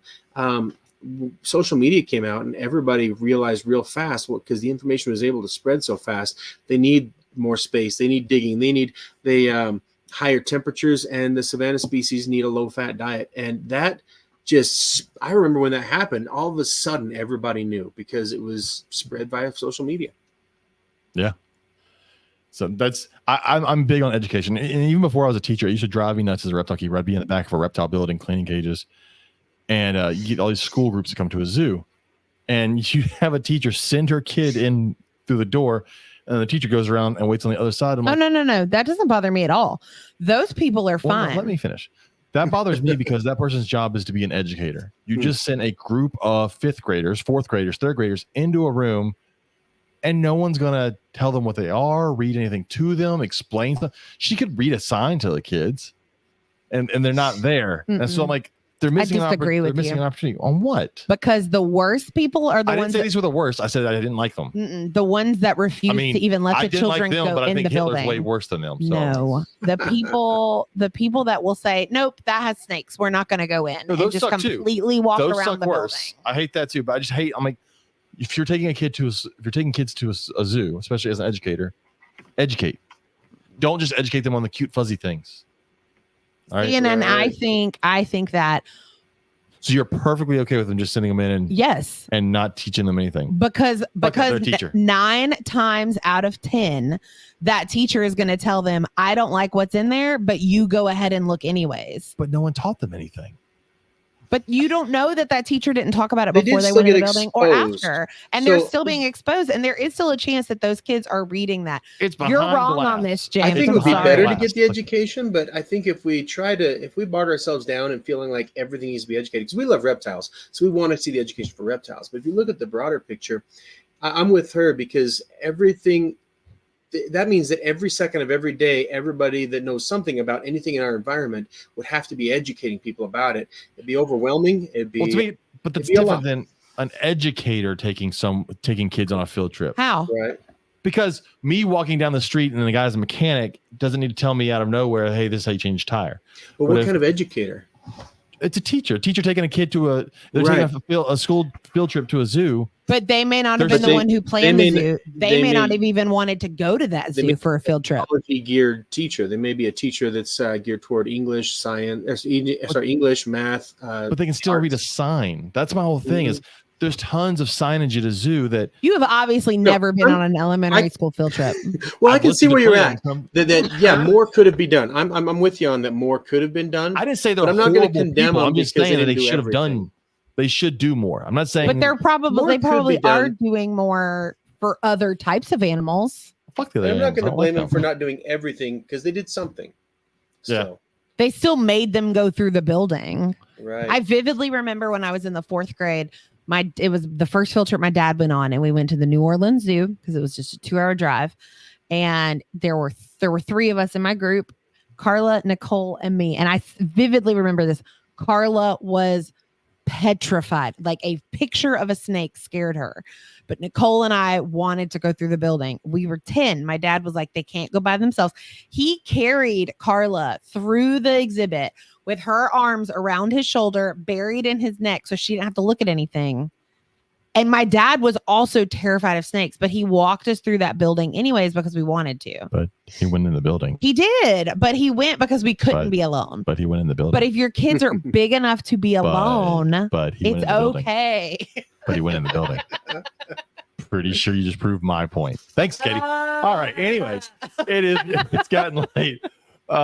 You're wrong. I'm right. Let me have this. I'm not. But Shane, if people want to reach out to you, talk to you, book you for an event, how can they get a hold of you? We have a website, scalesandtailsutah.com. If you go to scalesandtailsutah.com, somebody else got that before us. So scalesandtailsutah.com. The tails is spelled like wag your tail. Sorry, like story tail. No, sorry. It's tired. I'm late. TAILS. Anyway. Yes. I know how words work. Like, wait, I spelled it TAILS. No, sorry. I forgot how words work. Anyway, okay. Anyway. I feel that. scalesandtailsutah.com. And then we've if you're going to book a show, I mean, your audience is broad. I don't know how many are in Utah. We go out of state, but most of the stuff we do is like 1 or 2 states over. But if somebody's willing to pay, we'll go out of state. And so you can give us a call, 801-577-7182, and check us out on the website or give us a call. Awesome. Shout out to all of our sponsors real quick. Lil's Shop of Horrors. If you need any feeder rodents, insects, any of that, check out Lewis. Contact him at Lil's, LIL''S Shop of Horrors. Also, Vivtech. I forgot to mention Vivtech earlier. Vivtech products. I know Nathan talked about needing to buy some more LED bulbs for his snakes after Shane talked about using all the UVB on his snakes. If you need any LED UVB bulbs that will last you 4 years or longer, better than all the little curly cube ones that will last you 6 months, go check out Vivtech products. Use code Gumbo22 and save 15% on all of your UVB bulbs. They also now have halogen bulbs if you can't find halogen heat bulbs anymore because they're becoming illegal to sell now anymore. Everything's got to be LED. They also have smart devices for sensors and cameras and all that. Go check out Vivtech products. Also remember Herpes Reptile shows. Check out all the Herpes Reptile shows. Next one coming up is Conroe. Come see us in Conroe. I think I got everybody. Oh, just a shout out to our friends over at Reddy's Rainforest. If you're looking for a chameleon, go check them out. But also this feeder fuel, this stuff is amazing. It's what I feed to all of our dubias. It's got 1 million ingredients in it. They go crazy for it. Anything else, Katie? We did not post anything for the giveaway last week because we forgot. Yeah, God, I'm telling you, 3.5 days, and then we'll actually pay attention to what's happening in life. Yes. So this giveaway will get posted at some point, and we're gonna give away the Lego. It's got the little turtle in there. So it is reptile related. I think that's it. Next week, I think we have Corey Martin. I think our buddy Corey's gonna be on. I got to remind her. I think I just saw her post a picture of a puffin or something. She's somewhere with a bunch of white people. One of those white people countries where it's cold. I don't know. It's a puffin. It's got to be up in one. Where is she? Well, somewhere with a puffin. Not Texas. She's not in Texas. It's one of the extremely Vikings, rape and pillage, extremely white people countries where it snows. It's got to be. It's got in Norway. Yeah, see? I was white people. That's freaking cool. And then she was in Belgium 4 days ago. More white people with waffles. All right. So we will be back next week. I'll remind her that she needs to be in the country next week for our show. Thanks everybody for watching. Shane, if you hang around for just a second, everybody else, we will see you next week. Oh, also everybody check out our Patreon. Remember, I will post this episode tomorrow on our Patreon. The audio version won't go out until next week. So if you're on Patreon, you get it a week early. Plus, we're going to start doing some giveaways and some interviews on there. So go check out our Patreon. That's it. Good night, everybody.